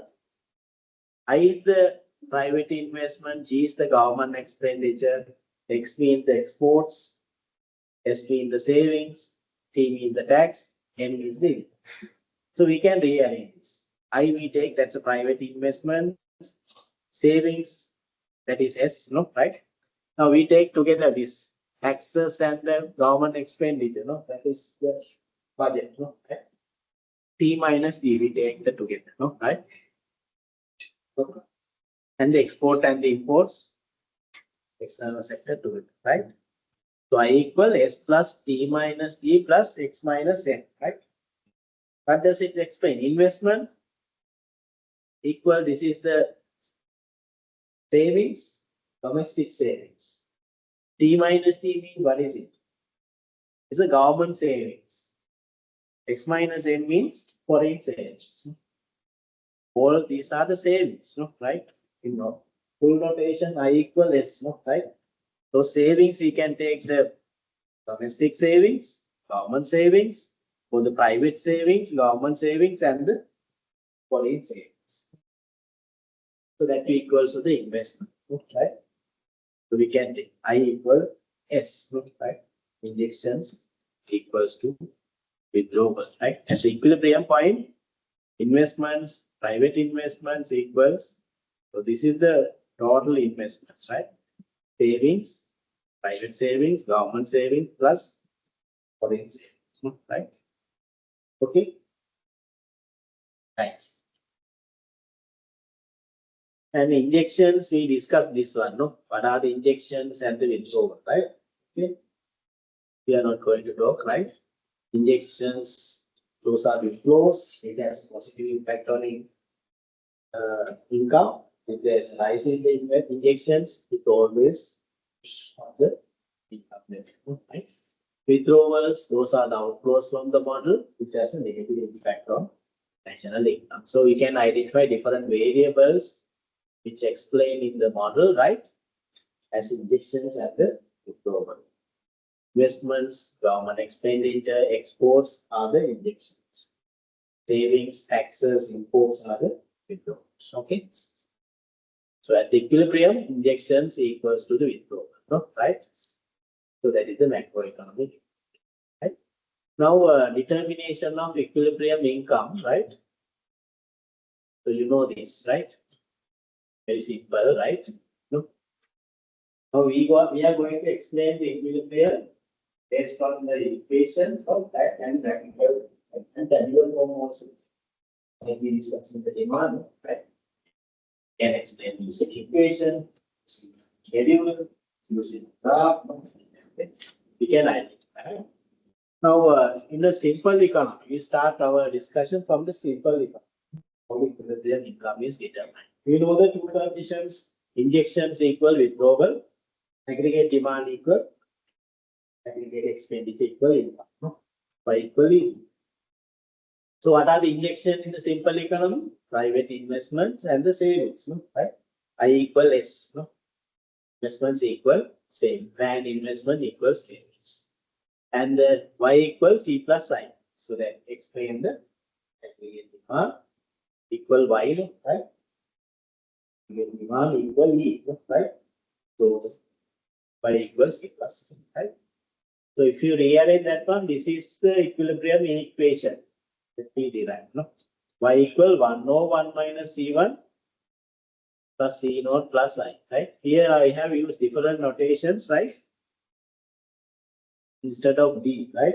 C1 is the B, no? So I will use that same one, right? Now in a simple economy, right? Equilibrium, right? Simple equilibrium, simple economy.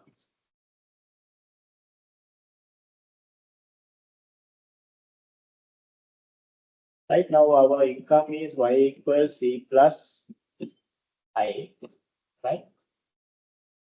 So I equal S. So our consumption function is, our model variables are A plus BY. Simple economy means consumption depends on nominal income. Right? Investment actually, we write it as I bar, no, right? So actually that's IR, right? No need to write IR term, right? Just I use I. Investment does not depends on the income, no, right? So it's autonomous variable. I equal I. So Y, we can write Y equal C plus I bar.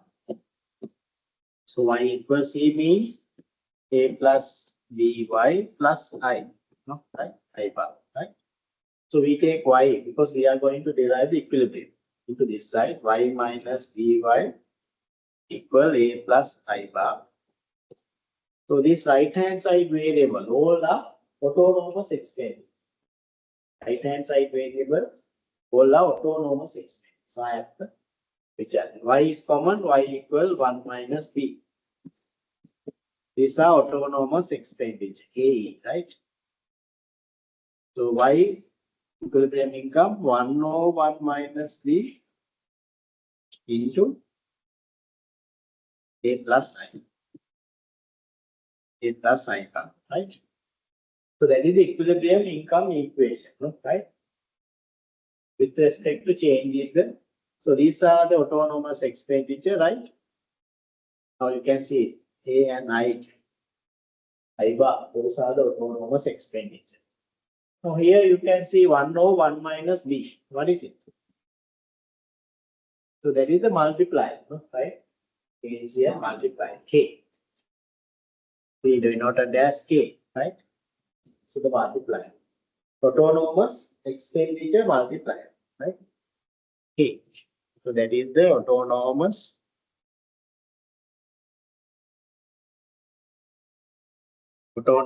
expenditure multiplier, right? Okay, autonomous expenditure multiplier, K. K equal 1 over 1 minus B. Now you can see 1 over 1 minus B means marginal propensity to consume, right? So 1 over 1 minus NPC, right? So that is the multiplier. With respect to change in the autonomous expenditure, right? So there will be a multiplier effect on income, right? Given by 1 over 1 minus B, right? So now this is the equilibrium income equation, right? Okay. Now this K mainly depends on the NPC, right? Right? Let's say if B is 0.8, how much is the K? 1 over 1 minus 0.8, 1 over 0.2. That will equal to 5, right? Multiply equals 5, right? Now, if the investment, autonomous investment increased by 100 million, right? Multiply is 5, income is increased by 500 million. So that's why our case identify this multiplier effect, right? With respect to change in the autonomous expense, right? Right. Right. Now this is the, here you can, if you you can use the same notation, right? Instead of C1, you can use B. C0, you can use A, right? Or you can use same thing, right? So this is the equilibrium income equation, right? Right.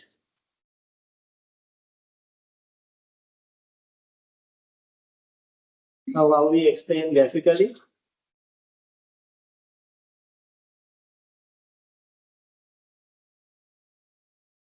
And the other one. Now,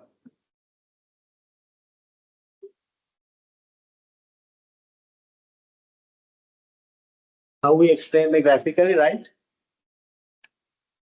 Now, this is the graphical explanation, right?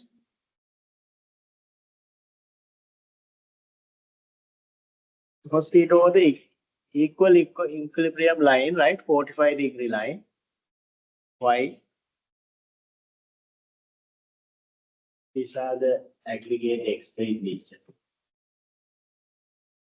This is the income, right? Okay. Now, our consumption, right? Now, investment function, it is autonomous, right? So, this is our investment. That does not depend on the income, right? I bar, right? So, this is our consumption, right? Aggregate. So, this is our consumption function, A plus BY, right? Aggregate demand means C plus I, no, right? So, this is goes to parallel to the consumption function. Aggregate demand equals C plus I, no, right? Okay. So aggregate demand equal income, this is the equilibrium, no, right? You can draw it correctly, right? Y star equilibrium point, right? Now, point. It is the point Y equals C. At this point, you draw the consumption, right? You need to draw it in a correct scale, right? Now it goes through the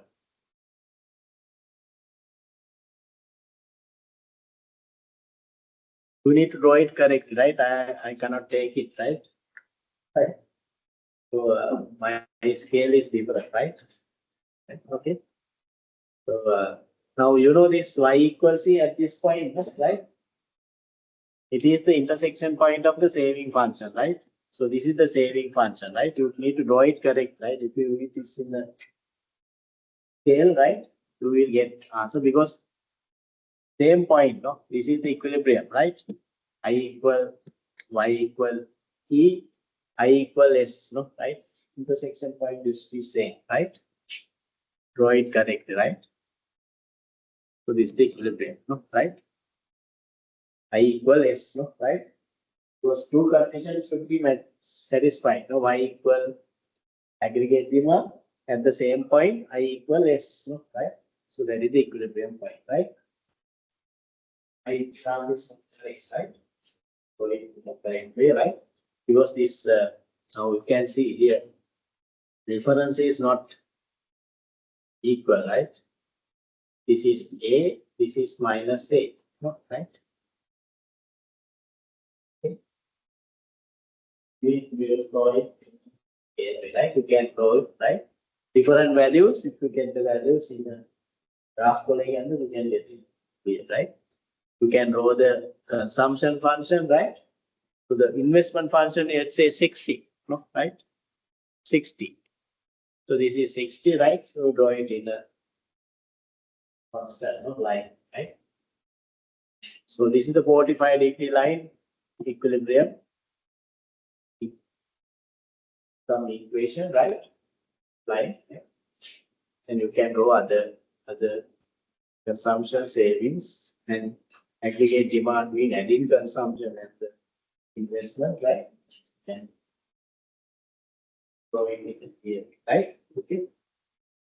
So that is the graphical explanation, right? Okay, right? You can draw it, right? Now this is the one, right?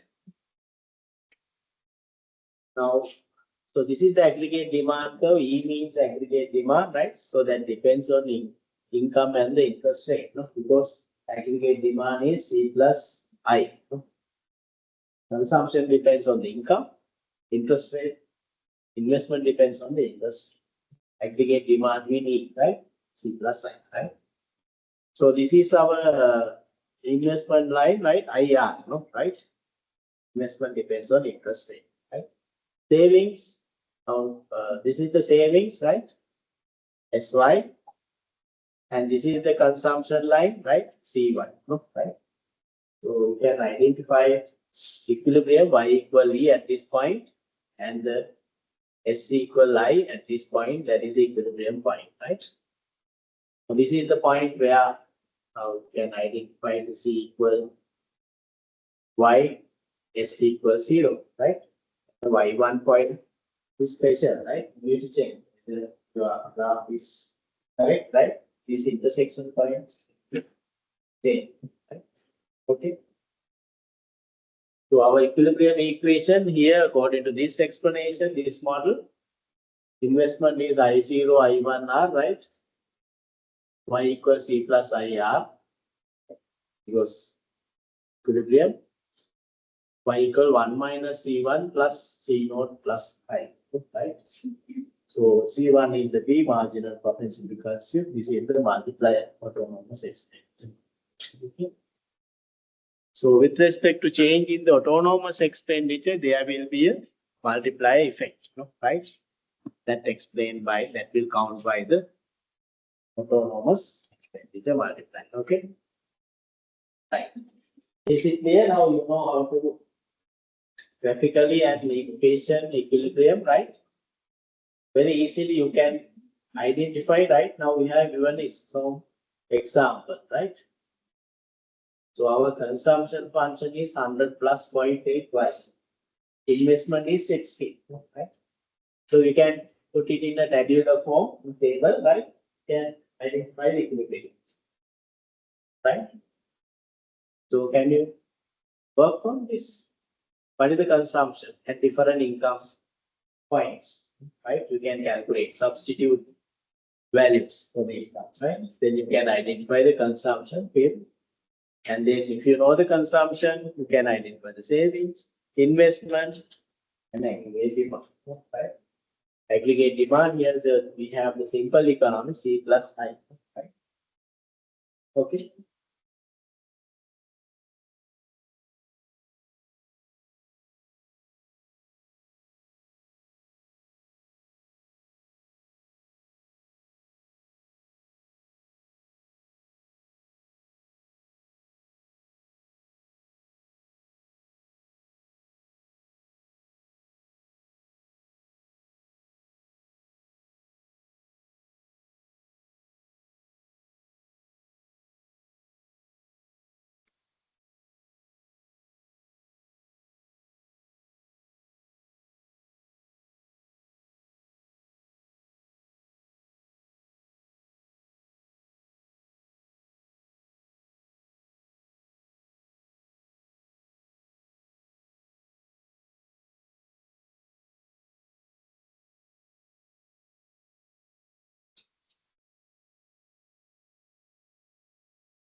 Now investment is fixed, no, right? Autonomous, 60, 60, 60, 60, right?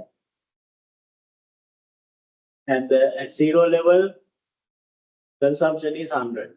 When it is, because it's become all zero, C is autonomous, right? It's 100. 200 level, 200 into 0.8. That will be, right? And you can find the values here, right? Now these are the values, right? can do it, right? You can identify the values, no, right? Now the consumption 100, 260. If just you can put the calculator and you can calculate it, right? And the savings at zero level minus 100, no, right? Investment 60. Aggregate demand means C plus I 160. So likewise, you can fill the table, no, right? So now you can see when income level increase 100, 200, 400, 600 like that, consumption also increase, right? If you can calculate the marginal profit frequency, you can see this change, average profit frequency, how it change, right? So again, savings, now it's become minus 100, it's decreased, then it's increased, no, right? Investment is 60 because autonomous. Aggregate demand, you can identify, right? So at the equilibrium point, one thing is aggregate demand equal aggregate expenditure equal Y, no, 800, no, right? So that is the equilibrium, no? Because S equal I, no, 60, no, right? So this is the equilibrium level, 800 level is the equilibrium, no, right? According to our model, right? Our model is Y equal C plus I plus C plus I. Consumption is 0.8, 100 plus 0.8, I equal 60, right? Right? Okay, right? So you can find it very easily, right? Using the equilibrium, right? Condition, right? Now our equilibrium equation is Y equals C plus I, right? You substitute values. What is consumption? 100 plus 0.81. Investment is 60, right? So then you can simplify this. You take Y into this side, Y minus 0.8Y equal 160, right? 0.2Y equal 160, Y equal 800, right? So that is the equilibrium income, right? If you want to find out the savings here, investment we know 60, saving function you can find out S equal minus A plus 1 minus EY, right? You also get that savings also equal to 0, L equal S. Instead of that, you can use I equal S notation, no, right? Is it here? No. I equal S. Now this is the total aggregate demand, no, right? Aggregate demand equation, no? Instead of that, you can use I equal S. I is equal 60, savings equal minus A means minus 100 plus 0.2 Y, no? 1 minus P Y. Same thing, no, right? So the 0.2Y means 160. You can get Y equal 800, no, right? So using that injections equal with also can find equilibrium, right? From C plus I equal S, right? Those are the equilibrium. So that's a simple economy, right? Here we identify the important thing. What is it? Now multiply. Multiply is 1 over 1 minus B, right? Is 5, no, right? B is 0.8. So multiply we can write is 1 over MPS. No, that is the multiplier, right? 1 over MPS, right? So that will equals to 5, no, right? Right.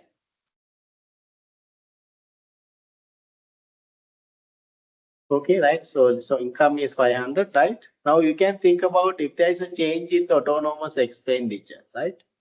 If there's certain changes, right? Now most important autonomous expenditure is the investment, right? So what is the change in the income, right? Right. Now initially So this is our equilibrium equation, right? Y equal 1 over 1 minus B plus A plus I, no? Autonomous expenditure. A means autonomous expenditure, right? Right? So if there is a change in the interest rate from R0 to R1, right? We know that there's a change in investment, no? Right? Okay. Yes.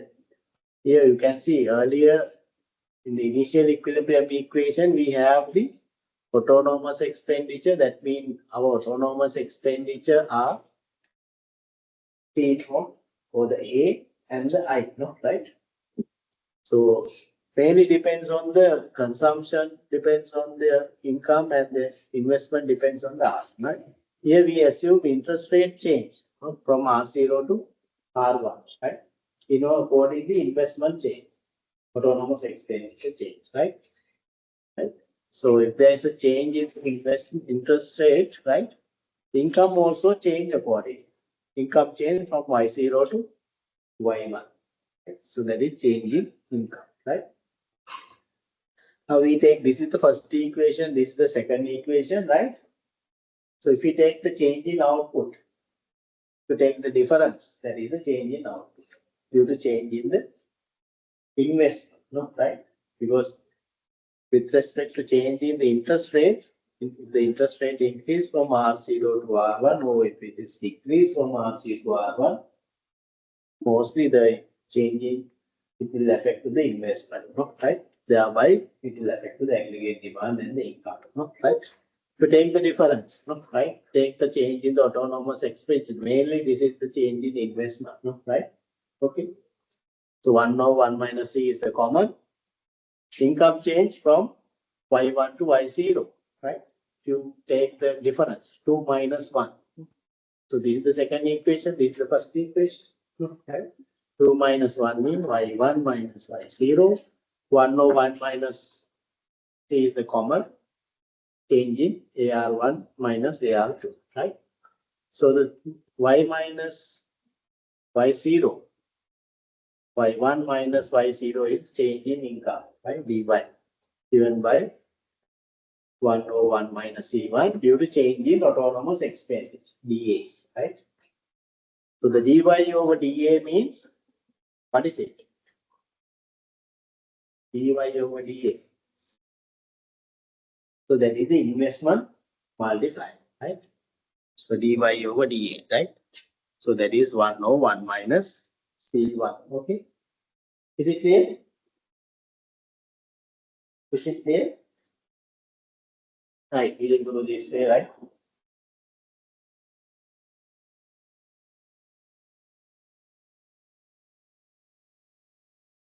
Right, our equilibrium equation y equals C plus I, right? So we know that our initial equilibrium equation y equals C means we take A plus dy plus I, no, right? I bar, right? You can write it I R, no problem, right? So y minus dy means A plus I, right? So the y means 1 over 1 minus b into A plus I, right? So this is the first equation, right? Now we assume what? Investment change by delta I portion, right? Okay. Investment change by delta I portion. According to income change by delta Y. Okay.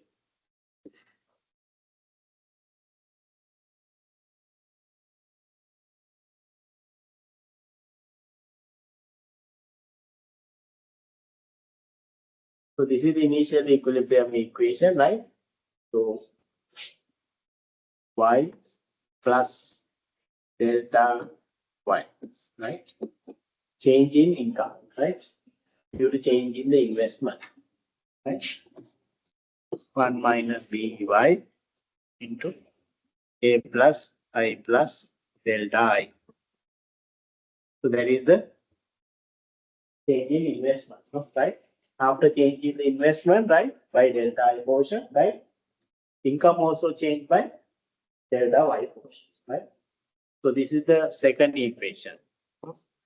You take the 2 by 1, y plus delta Y minus Y. That means delta Y. So this is common 1 minus B, right? A plus I plus delta I minus A plus I, no, right? Minus all together A plus I, no, right? This whole become minus A minus I, right? So that means A plus I plus delta I minus A minus I. So that means all these things cancel out, no, right? Finally, delta Y equals 1 over 1 minus B delta I, right? So delta Y over delta I equals 1 over 1 minus B, right? So that is called investment multiplier.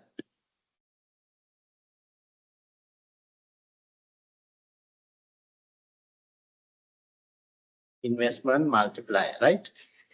Investment multiplier, no, right? With respect to change in the investment, no, right? How the income change given by 1 over 1 minus, that is equals to autonomous expenditure multiplier, no, right? We discussed that, 1 minus 1 over 1 minus B, no, right? Right. So you can take simple way, right? No need to take this way. Simple way is take the changes only. No? We assume investment change by delta I, income change by delta Y, no, right? So the delta Y equals 1 over 1 minus B into delta I. Other things functional, no, right? We can, right? So then you can identify the investment multiplier. Okay. So that means if there is a rise in the investment, no, right? We know that investment function goes up, aggregate demand function also goes up. Accordingly, income change. You can mention in a graphical form as well, right? Shift, no, right? Okay. Like we discussed in the graphical form initially in the equilibrium, the simple economy, right? If there's a rise in the investment curve shift upward. Accordingly, the aggregate demand curve also shift upward. New equilibrium established, right? Okay. Right? So this is the one, right? Now this expenditure multiplier, right, can take earlier, right? This is 1 over 1 minus C1, right? Changing output delta Y 1 over 1 minus C into delta I. So delta Y over delta I equal 1 minus C. So that is the investment multiplier, right?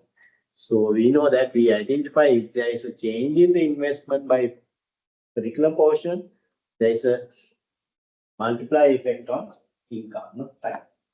So the income change more than that, no, right? So how this multiplier works, right?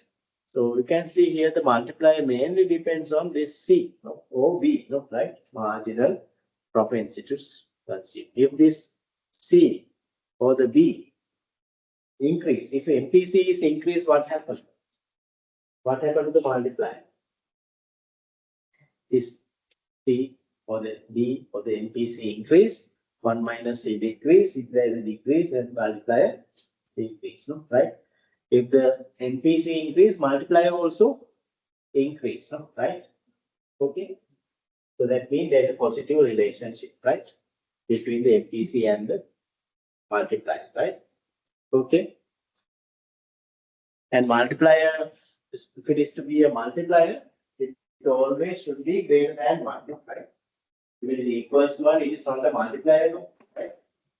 Multiplier it should be greater than 1, right?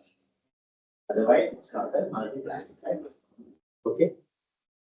Positively related with the MPC. If we take the MPS, what happens? Right now, the multiplier is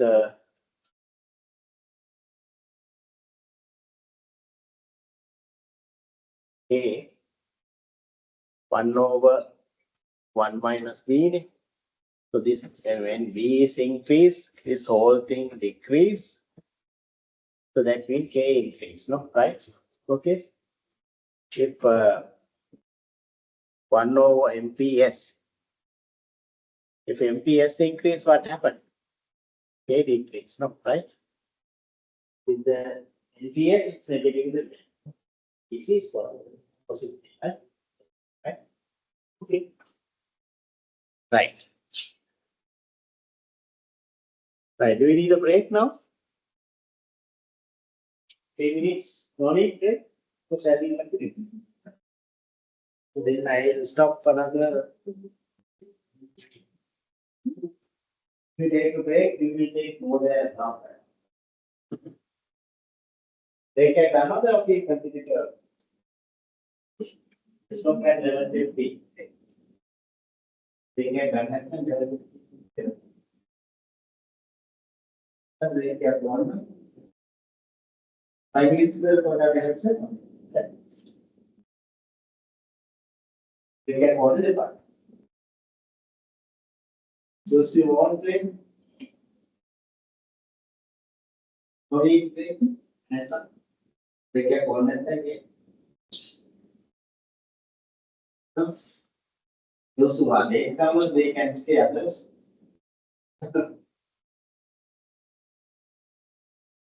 Excuse. Right. They can call. Right. Then they will stop at 11:15, right? Okay. Right. So autonomous expenditure multiply, right? So we identified, right? Now, what are the autonomous expenditure? One variable we identified here in the autonomous interest, right? Other autonomous expenditure, government expenditure, exports, all these variables are autonomous, right? But imports, it depends on the income. It is not autonomous, right? Export depends on the exchange rate, right? Mainly we are seeing, right? And it does not depend on the income, right? Government expenditure also not depends on the income. Those are autonomous, right? Okay. Investment, right? Now, with respect to changing those autonomous expenditure, if you go to the 3-sector model, 4-sector model, we can identify all these things, right? So far, we talked about simple economy. So therefore, we didn't identify government expenditure exports, no, right? With respect to changing those autonomous expenditure, there will be a multiplier effect, no, right? Now, multiplier is going to be changed, no? In a simple economy, multiplier is to be identified depends on 1 or 1 minus b. That is the one. But if it is a common sector, in open economic model, this multiplier composition is fixed, right? We will understand that later, right? Now, how this multiplier works? Now, simple economy, we identified only the important autonomous expenditure is the investment, right? With respect to changing the investment, right? Now, for an example, let's say earlier we identified, right?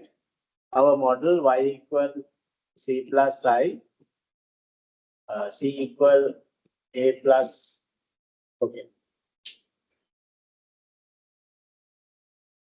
Now, c equal 100 plus 0.8 y, I equal 60, no, right? Suppose investment change by 620. Investment change by 20, right? How much is the income? So y equal investment increase by 20, right? So y equals c plus I. So c is the 100 plus 0.8 y. Now the investment is 80, no? It become 80, no? Right? So then y equal 0.2y equal 180. Right? So the y equal how much? 900. Okay. Earlier, what happened? At this level, income is 800, no? Equilibrium income, no? Right?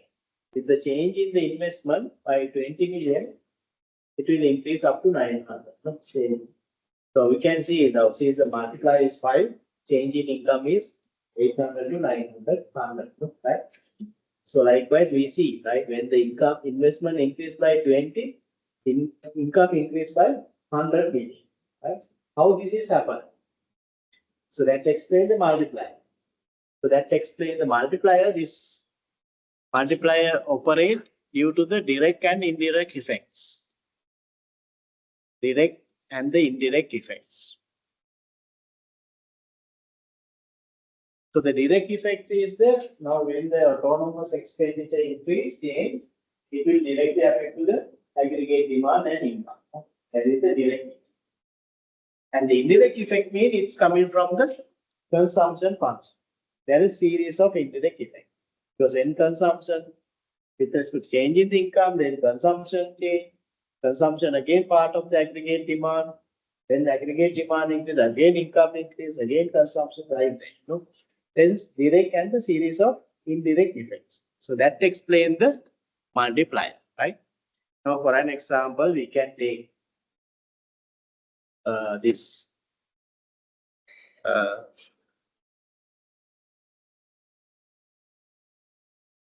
right? So we can identify this indirect effects, right? Coming from the consumption function. That's why we identified when we talk about the consumption function, we identify the importance of the consumption function. It facilitates to operate the multiplier, right? So multiplier mainly operate through the consumption function. The series of indirect effects originated through the consumption function, right? That explains the multiplier. That's why when there is a autonomous change in the components, right, there will be a multiplier effect of investment income, right? Okay, right. So we look at example. Now, our consumption function like it is, let's say 0.8y, right? Investment is 20, right? Let's take, right? Now the y equals p plus I, no, right? Okay. Now, let's say, sorry, investment change by changing investments, right? Change by 20, right? Okay. Investment change by 20, right? If it is increased by 20, what happened? Now, first effect is the direct effects.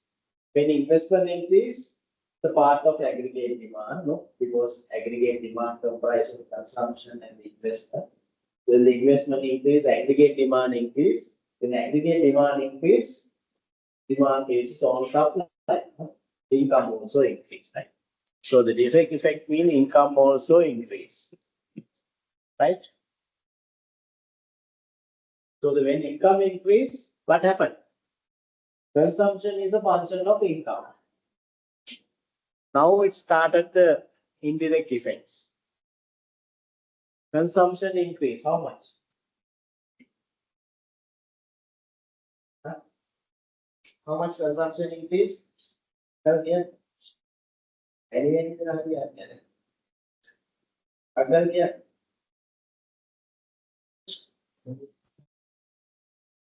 0.8 into 20, 60, right? Now incoming consumption increased by 16. When consumption increased by 16 again, it's a part of aggregate demand, no consumption. Aggregate demand increase and income increased by 60, no, right? Okay. So when income increase 16, again consumption increase. How much? 16 into 0.8, 12.8. So when consumption increase. When consumption increase again, aggregate demand increase, income also increase by 12.8. When income increase by 12.8, again income increase, sorry, consumption increase by 10.24. right? Again, income increase, 10.24. Again, the consumption increase, 10.24 into 0.8, 8.2. No, right? Likewise, this is happen, no? Right? This is over. No? Initially start from the autonomous expenditure, no? Right? Direct effect is income increase, aggregate demand income increase, then consumption increase, that will happen, no? Right? To the consumption function. Finally, make a coherent. Finally, this will comes to zero, no? Right? Consumption effect comes to zero, right? When consumption effect comes to zero, if you add all the income changes, how much this will equals to 100. If you add all these income changes, when the consumption effect is null, no, that will equals to 1. Right? So that is the case, right? Multiplier is here, what? K equal 1 over 1 minus B. 1 over 0.2. Multiplier is 5, no? Right? So the investment change by 20, 20 into 5 means 100, no? Total change in income is 100, no? Right? That explained, right, to this direct and indirect effect, right? So that is the way the multiplier is operated, okay? Right, now multiplier operate due to change in the autonomous part of the expenditure, right? So there will be a multiplier effect. That multiplier operate through the direct and indirect effect, okay? So there we identify the important role played by the consumption, right? So this series of indirect effects operate through the consumption function. Okay, right. So you can identify, right? So if you know the multiplier, right? Now suppose, right? Now, if you know the multiplier is 5, right? So what is multiplier here in the simple economy? Delta Y over delta I, oh, right? So that is the multiplier. That will equals 1 over 1 minus B.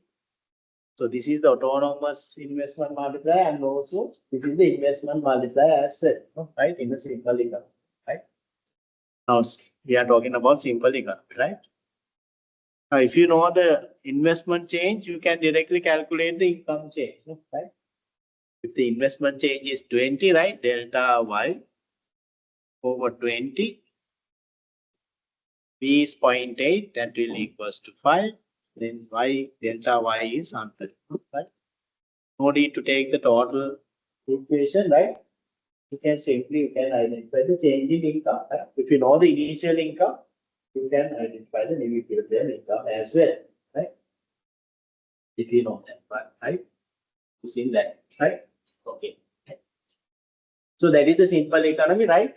Now, so far we talked about the with the household and the firms. Now we are going to extend our model to the adding government sector, right? Now we are going to add the government sector, right? Now it becomes 3-sector model, right? Now we have household, firms, and the government. Now the government sector when we add, we need to add the government expenditure and the taxes, right? We need to incorporate those two variables into our model, right? Earlier we had C plus 5. Now we need to incorporate these variables as well, right? How we can incorporate those. Questions are now T. Those are the direct taxes. We take the direct taxes, income tax, right? Not the VAT or something other indirect taxes, right? And the transfer payments, those are negative tax. That also can be considered. Right? T minus R, right? Right there. And we are not talking about the public investments. These are government consumption expenditure, right? Right? Okay. Now this is the one, we know that according to the expenditure method, usage method, our C plus I plus G, according to the income method, C plus S plus D, right? We discussed that one. Finally, injections are I plus G equal S plus D, right?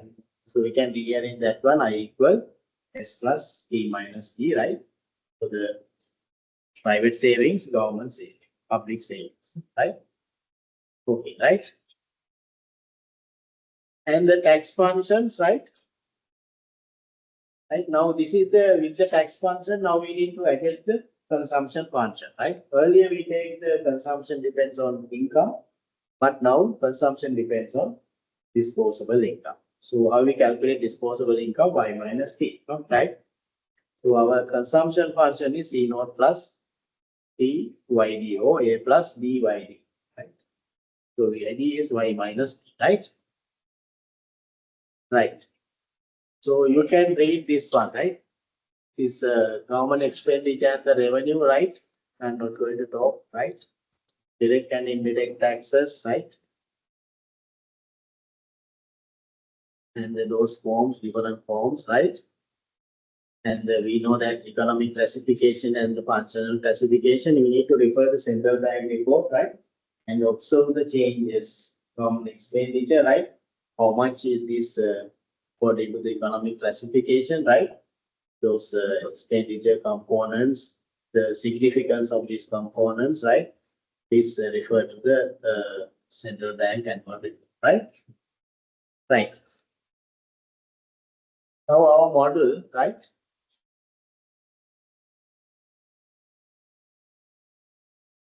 Now with the government sector, this is the three sector model, right?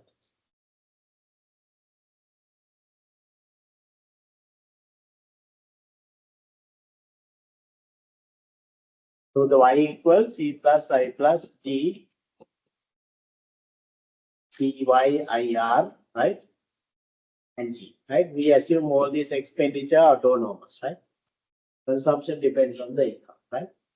Our consumption function is we will take this way A plus T YD. YD means Y minus T. Now there can be different tax functions, right? So the tax T, autonomous tax.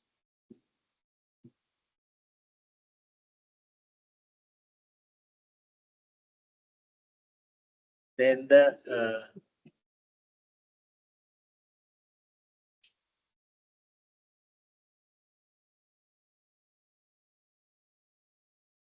marginal tax.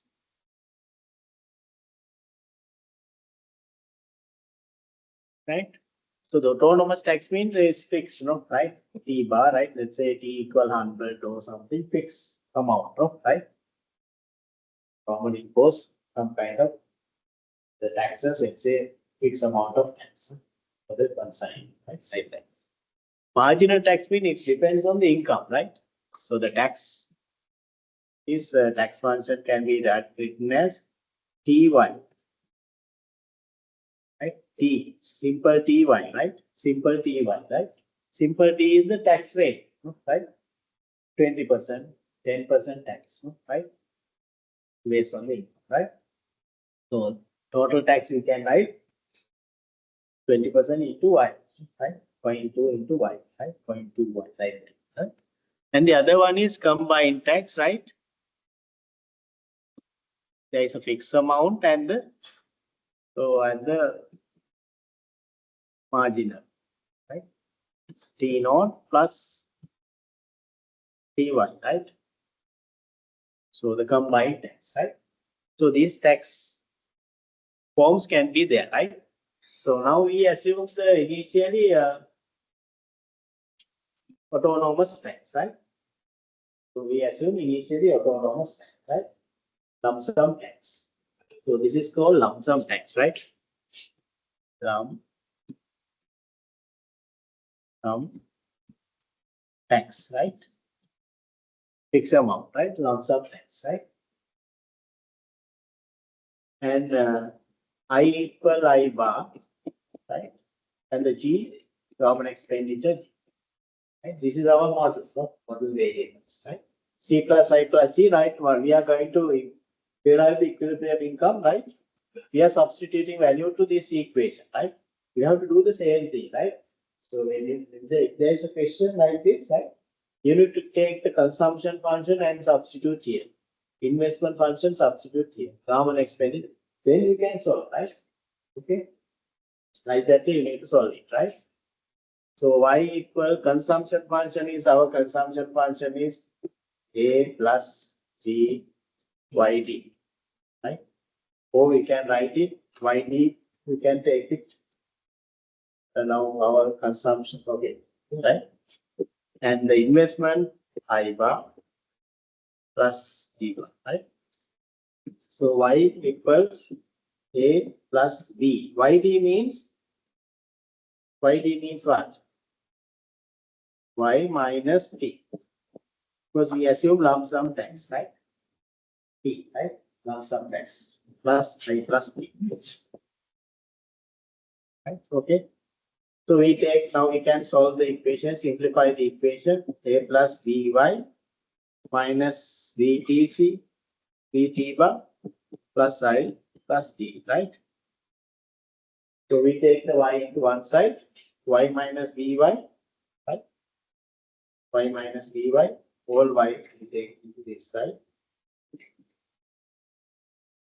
All other expenditure, now you can see, right? Autonomous expenditure, no? Right? A minus bt plus I plus d. No? So y is common, right? We take y. So we can write it equilibrium equation. 1 minus b into autonomous expenditure A minus dt plus I plus d. No? Right? So this is the equilibrium equation, right? So this right hand side variable are here. Apart from the multiplier, all these variables are for autonomous expenditure. Here also we see multiplier, autonomous expenditure multiplier, no, right? With respect to change in these variables, there will be a multiplier effect on national income. So we can identify important variable, right? Investment, government expenditure, tax, no, right? So we can identify three multipliers, okay? One is investment multiplier, government expenditure multiplier, tax multiplier, right? Now you can identify those multipliers, right? So this is the equilibrium equation, right? Now here also we take the lump sum tax, right? There is no change in the multiplier, like we discussed. Simply same multiplier we take, right? Now suppose now we have the tax multiplier. We have this one. Sorry, tax function is either this one or this one. Can you derive the equilibrium? Let's say tax multiplier is a combined tax. Right? Can you derive the multiplier? Sorry, equilibrium income. This. Now suppose we have the consumption function is a plus d by d, yd is y minus t tax, but the tax function is combined tax, right? Investment same, government expenditure same.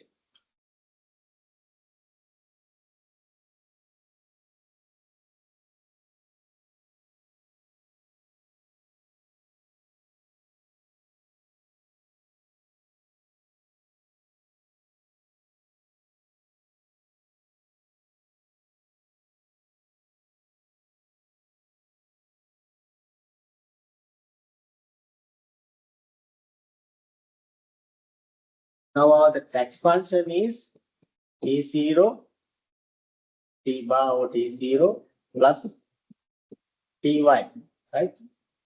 Tax function is combined tax. So if you substitute value, our consumption function is A plus BYT plus I plus T, right? So Y equal A plus D. YD means what? You open this one, right? Y minus T0 plus Ty. We need to put the brackets correct way, right? So y minus t0 plus t, I plus t. Okay. So the y equals, now we are going to simplify. First we simplify this one, then this one, no? Right? A plus b, y minus t0 minus ty plus I plus t. So then we can simplify this. A plus dy minus dt0 minus dty plus I plus t. Right? Now we take y to this side because we are going to derive the equilibrium equation y minus dy plus dy equals a minus dt0 plus I plus t. Okay. Now y is the common. 1 minus b plus dt. Right? Equals a minus dt0. These are the autonomous expenditure, right? So what is equilibrium here? Y equals, we can take 1 over 1 minus b plus dt into autonomous expenditure a minus dt0 plus I plus t. Right?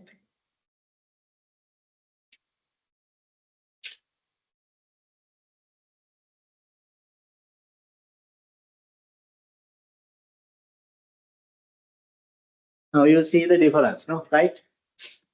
Now we take the tax function, different tax function, right? So here the multiplier is changed, no? Right?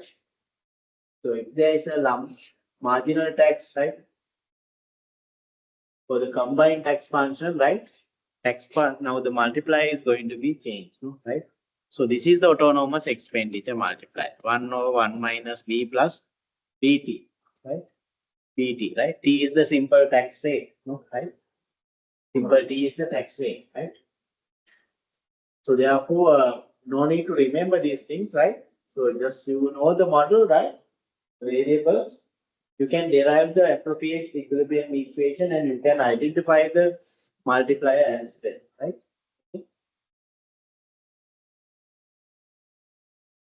Now here we identify three important multipliers, right? Tax multiplier, investment multiplier, government. What is the investment multiplier? Investment multiplier also positive. Investment multiplier is positive because higher the investment, income more increase, no? Right? More than that. Government expenditure multiplier also positive, but tax multiplier is negative, no? Right? Here negative, no? There is change in the tax, there will be a negative impact, no? Right? Tax multiplier is negative. Now you can see, right? You can ascertain those multipliers, right? So now government investment multiplier and the government expenditure multiplier is 1 over 1 minus b plus bt, right? But the tax multiplier is different. It's negative, right? So you can identify the tax multiplier. It's minus b 1 over 1 minus b plus b. Right? Becomes minus b 1 minus b plus bt, right? Because if you take the values, right? Initial equilibrium after the change in the tax, right? You can take the function, right? Then simplify those two functions, right? You can identify the multiplier. Okay. Now there is no difference between the investment multiplier and the government expenditure multiplier. You get the same multiplier. 1 over 1 minus b plus bt, right?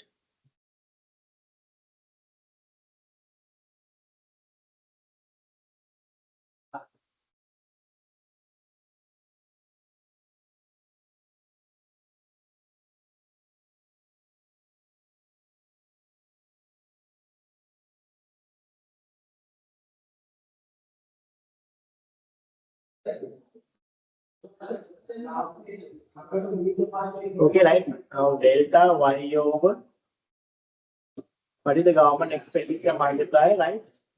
You know how to derive the multiplier, right? अभी पता करना है क्या, right? The simple like first you need to derive the initial equilibrium, right?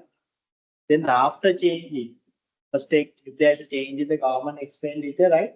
You can derive the equilibrium equation after changing the government. Add the delta y here, delta g here, and y plus delta g. Then just take the difference between the two equations. You can identify if it is government expenditure change. You can identify the expenditure multiplier, right? Delta y over delta g. So that is the government expenditure multiplier. That will equals to 1 over 1 minus d here, right? Plus dt. With the combined tax. If it is a lump sum tax, it's equal to 1 minus d, right? And the delta y over delta I, investment multiplier also same. 1 over 1 minus d plus dt.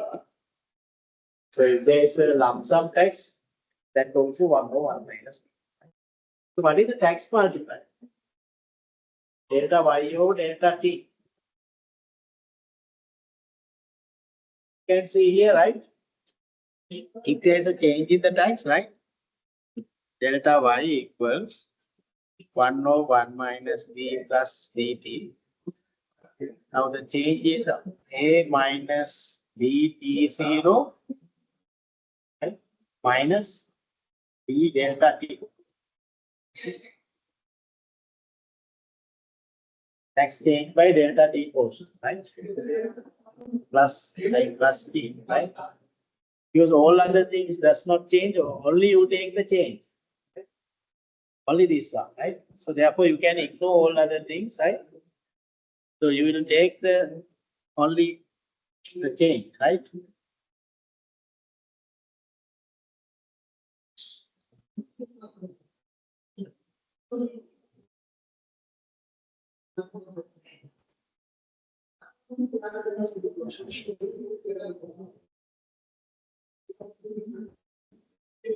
Right now, according to that, we take the only the changes, right? That mean minus d delta t, right? So what is the multiplier here? Delta y over delta t equals minus d 1 minus d plus dt, right? It becomes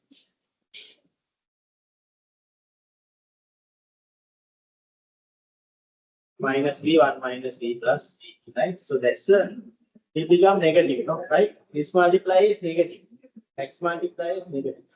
If there is a tax increase, there will be decline in the investment income as well to this multiplier, right? But all other multipliers are positive, no? Right? This one also positive, increase, but higher taxes reduce the income. Right? Okay. Right.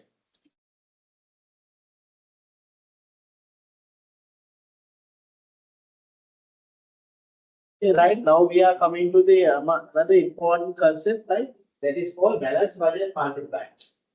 Previous one is it okay? Multipliers. We identify three multipliers there.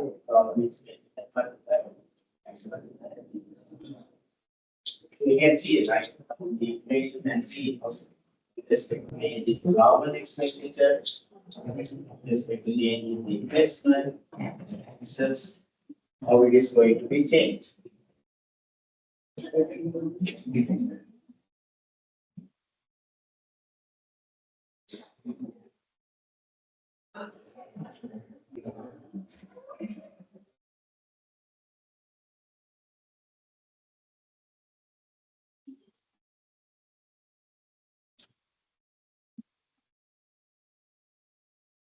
Right now we will do a small question also, right?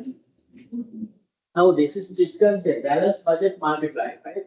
Now here we are going to consider two things. One is the expenditure and the taxes. Suppose the government raise the taxes, right? And those revenue utilized for the expenditure.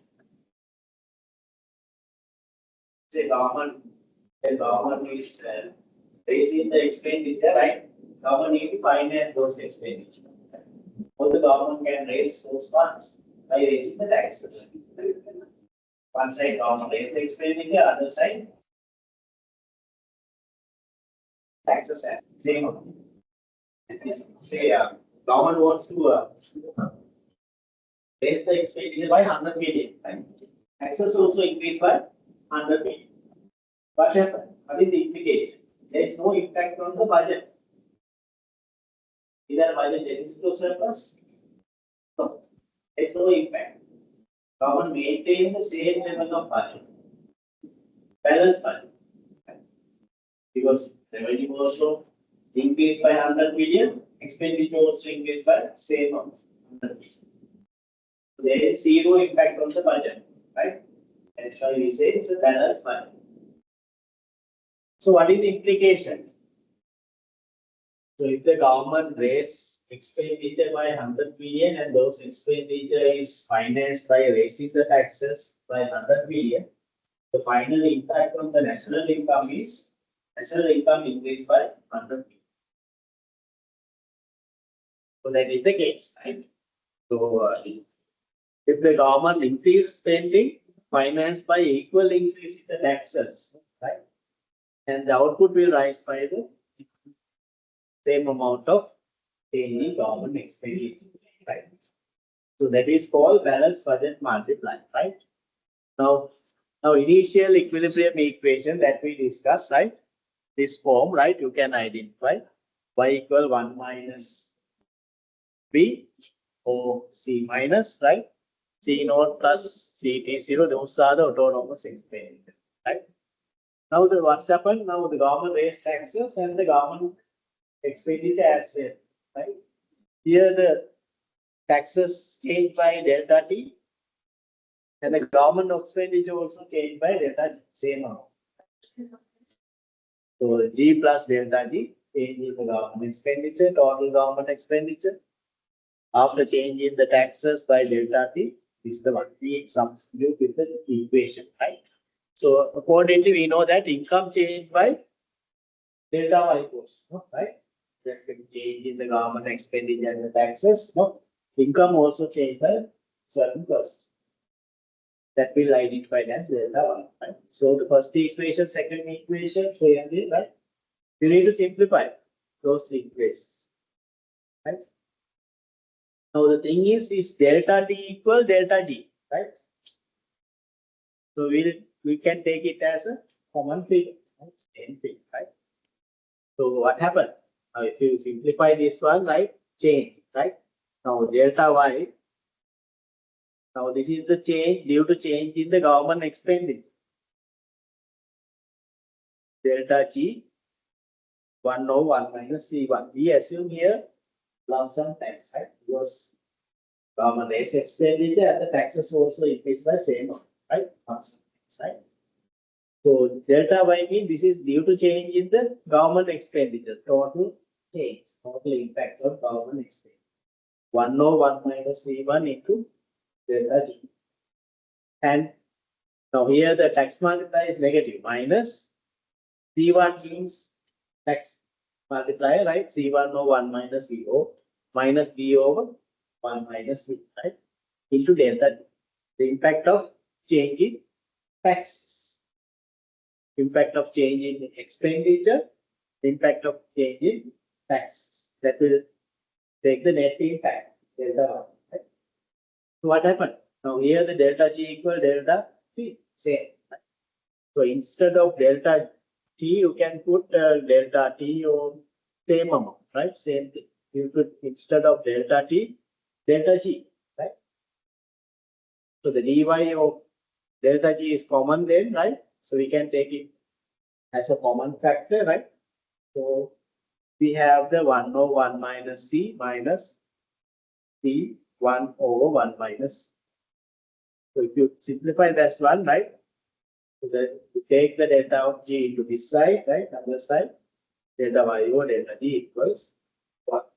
Then is the balance budget balance. So the point. Clear? Clear? Okay, so we will right. We'll do it this way.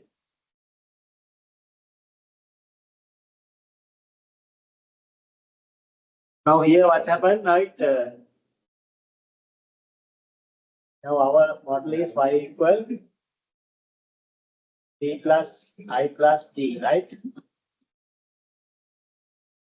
Now we assume the tax multiply is autonomous, right? So the government expenditure changed by delta G.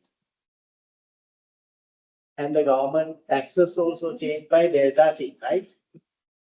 Now here the important thing is government raises expenditure by delta G and the expenditure is financed by raising the taxes delta T, right? There will be no impact on budget. Change in budget is delta T equals to 0. Okay? Delta G equals delta T. So there will be no effect. Impact on the budget is delta B is given by delta B. That will equals to 0, right? Okay. There is no change in the budget. Balance. Budget is balanced. Okay. Now our equilibrium equation initial we derive C plus I plus T. C means C plus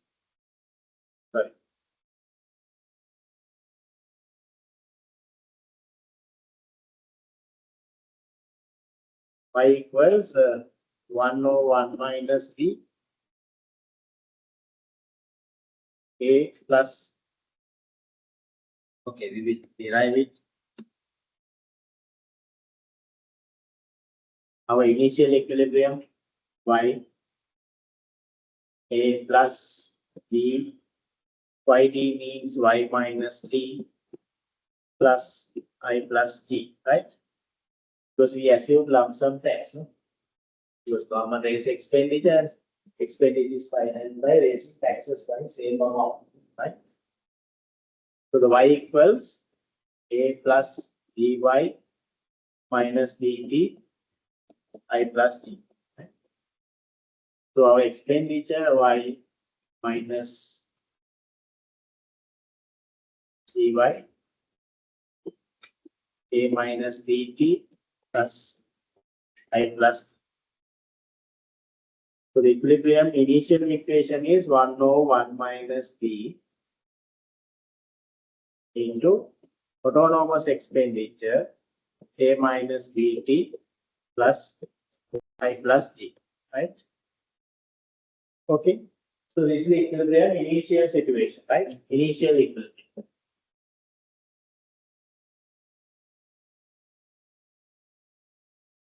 Okay. Now the government changed the expenditure by delta G portion and the taxes also increased by same amount, right? So what is the impact on the income? Income changed by delta Y. 1 over 1 minus B. Now the taxes changed by delta T portion, right? Minus B T plus minus B delta T, right? Now the taxes changed by delta T portion. Investments, I. Government expenditure changed by delta G portion, right? So that is the second equation, right? After change, right? Okay. Now we know that we can put this. Now this is the first one. This is the first one. This is the second one. 2 minus 1. You can simplify it. 2 minus 1. The second equation comes first one, right? So then y plus delta y minus y. So that will equals delta y. Right? So 1 minus b is common, right? Yeah, right? Now here a minus bt minus b delta ti plus b plus delta t minus a plus bt minus I minus, no, right? J, right? So it will cancel out, no? All the things are cancelled out, no? Right? Except what?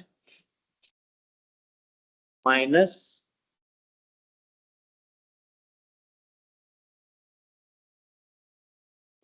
b delta t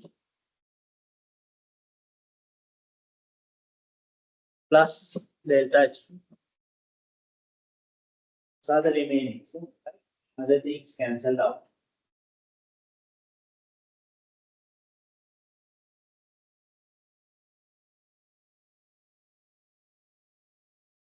Right now, delta t equals what happened? Delta t equal delta G equal delta B, right? So we can write it as delta B, right? B delta B plus delta B. Instead of delta T and the delta B, we write it as delta B. Same. With common expenditure raised by delta G, delta T, that is equals to delta B, right? Now delta B is common now.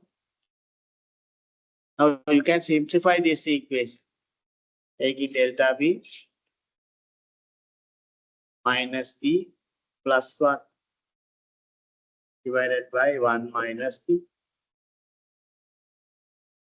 Will cancel out, no?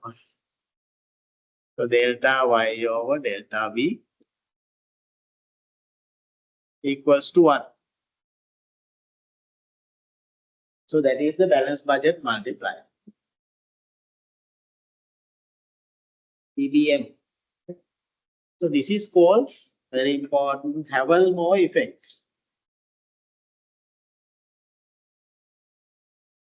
Havelmore effect. This is the one economics we identified, right? Havelmore, right? So we called it as Havelmore effect, right? So this is the balance budget multiplier.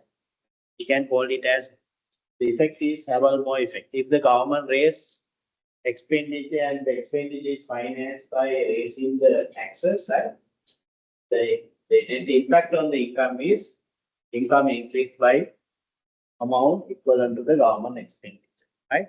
For an example, if the government raise expenditure by 1 rupee and the taxes raised by the 1 rupee, the income changed by only 1 rupee. That is the balance budget money. Okay, is it there? Now simply now we can. So that is the Havelmore effect, right?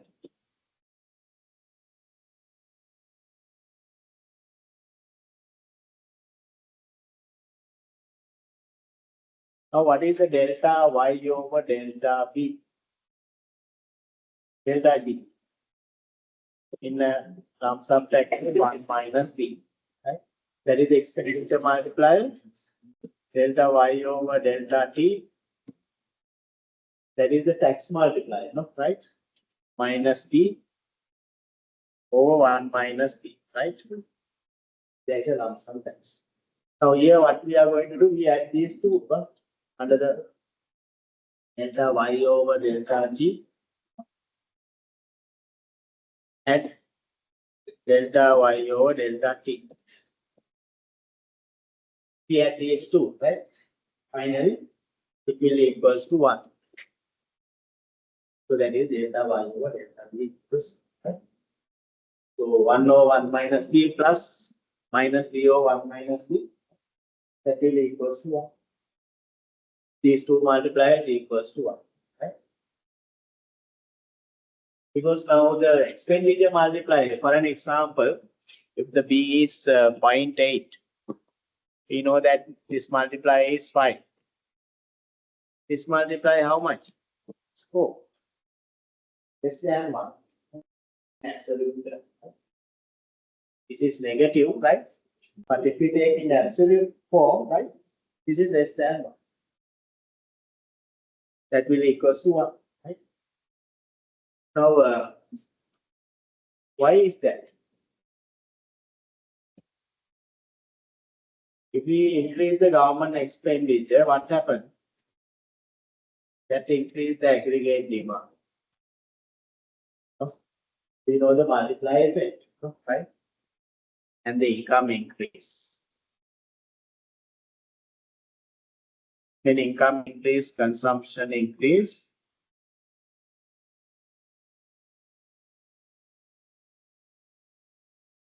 When income increase again, indirect effects coming, consumption increase, aggregate demand increase, income increase. Like that way it will happen, right? Always what happen? There will be a more effect on the income, positive effects, right? Okay. Now suppose the tax increase. What happened? If there is a tax increase, what happened?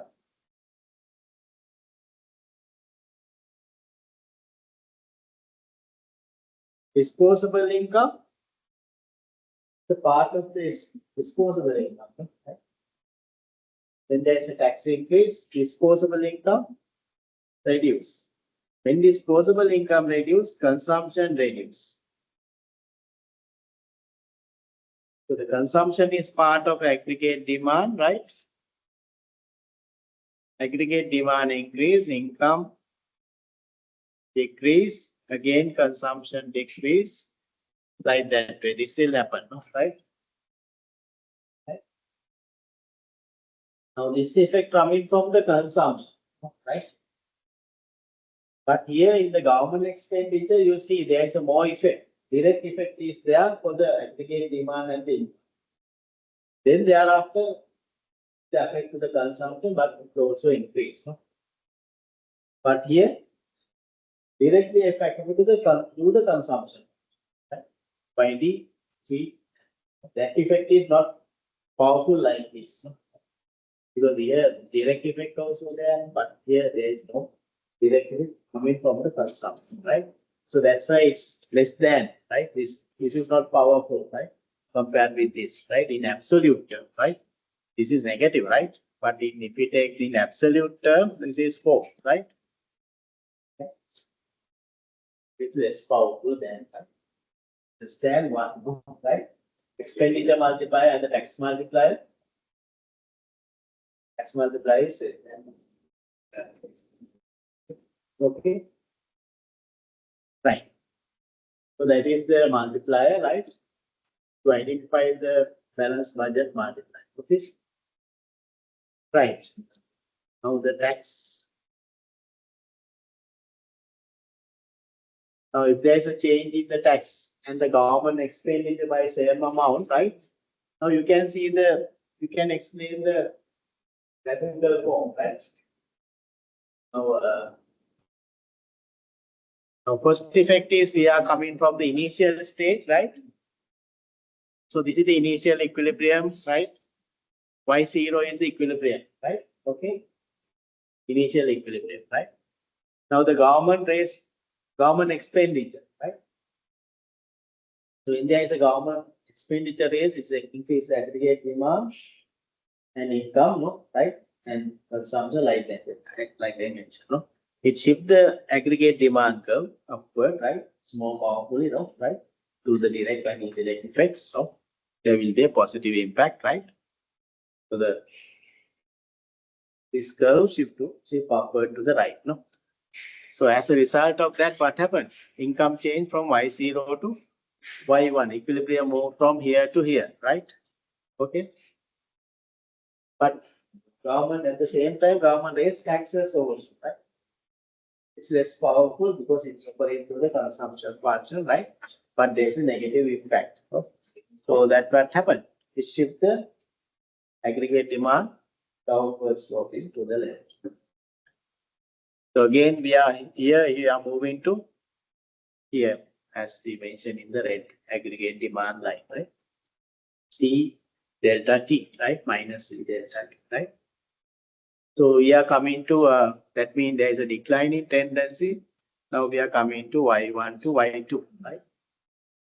So the same amount, government rates expenditure and the taxes, same amount, right? But the expenditure effect is more powerful than the tax effect, right? So expenditure increase, it shifts upward, and with the tax, it shifts downward to the left, right? Finally, we are here, equilibrium income is Y2, right? So Y0 to Y2 explain the change in government expenditure. That will equals to change in government expenditure, right? Income change, right?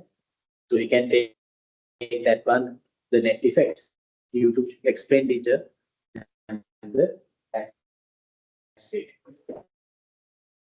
The multiplier, tax multiplier, right?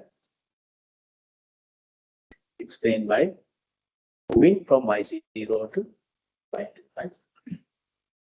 Right? So that we can do the vertical explanations as right. Right. So balance budget multiply. Now you have a small example here. Can you do it quickly? Now the consumption function is 100 plus 0.8. So we have a lump sum tax here. Investment is 60 million, common expenditure 80 million. What is the equilibrium income?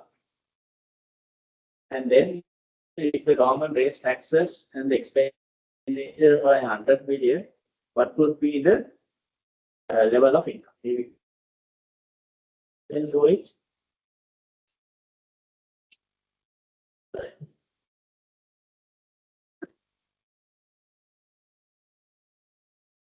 Only 3 minutes to do this.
Okay. You get the final answer. How much is the change in income? Now, what would be the level of income? What would be the level of income?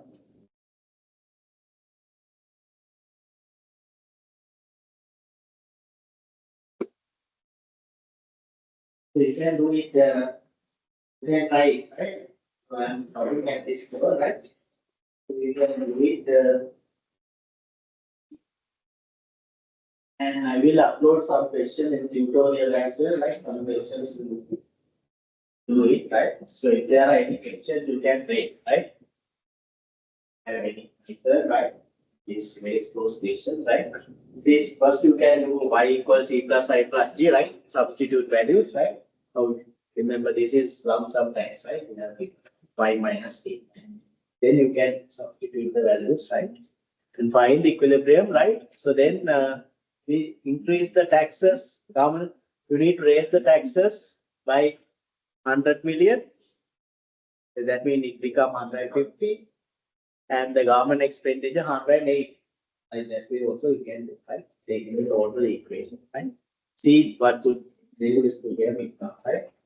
Normally it should increase by the amount of basically government expenditure, 100 million, right? If your answer is correct, right? It is saying that your answer is. Still, next week you hope to meet, right? Because there's a extra session also we need to do, right? Since we have the one more session to finish.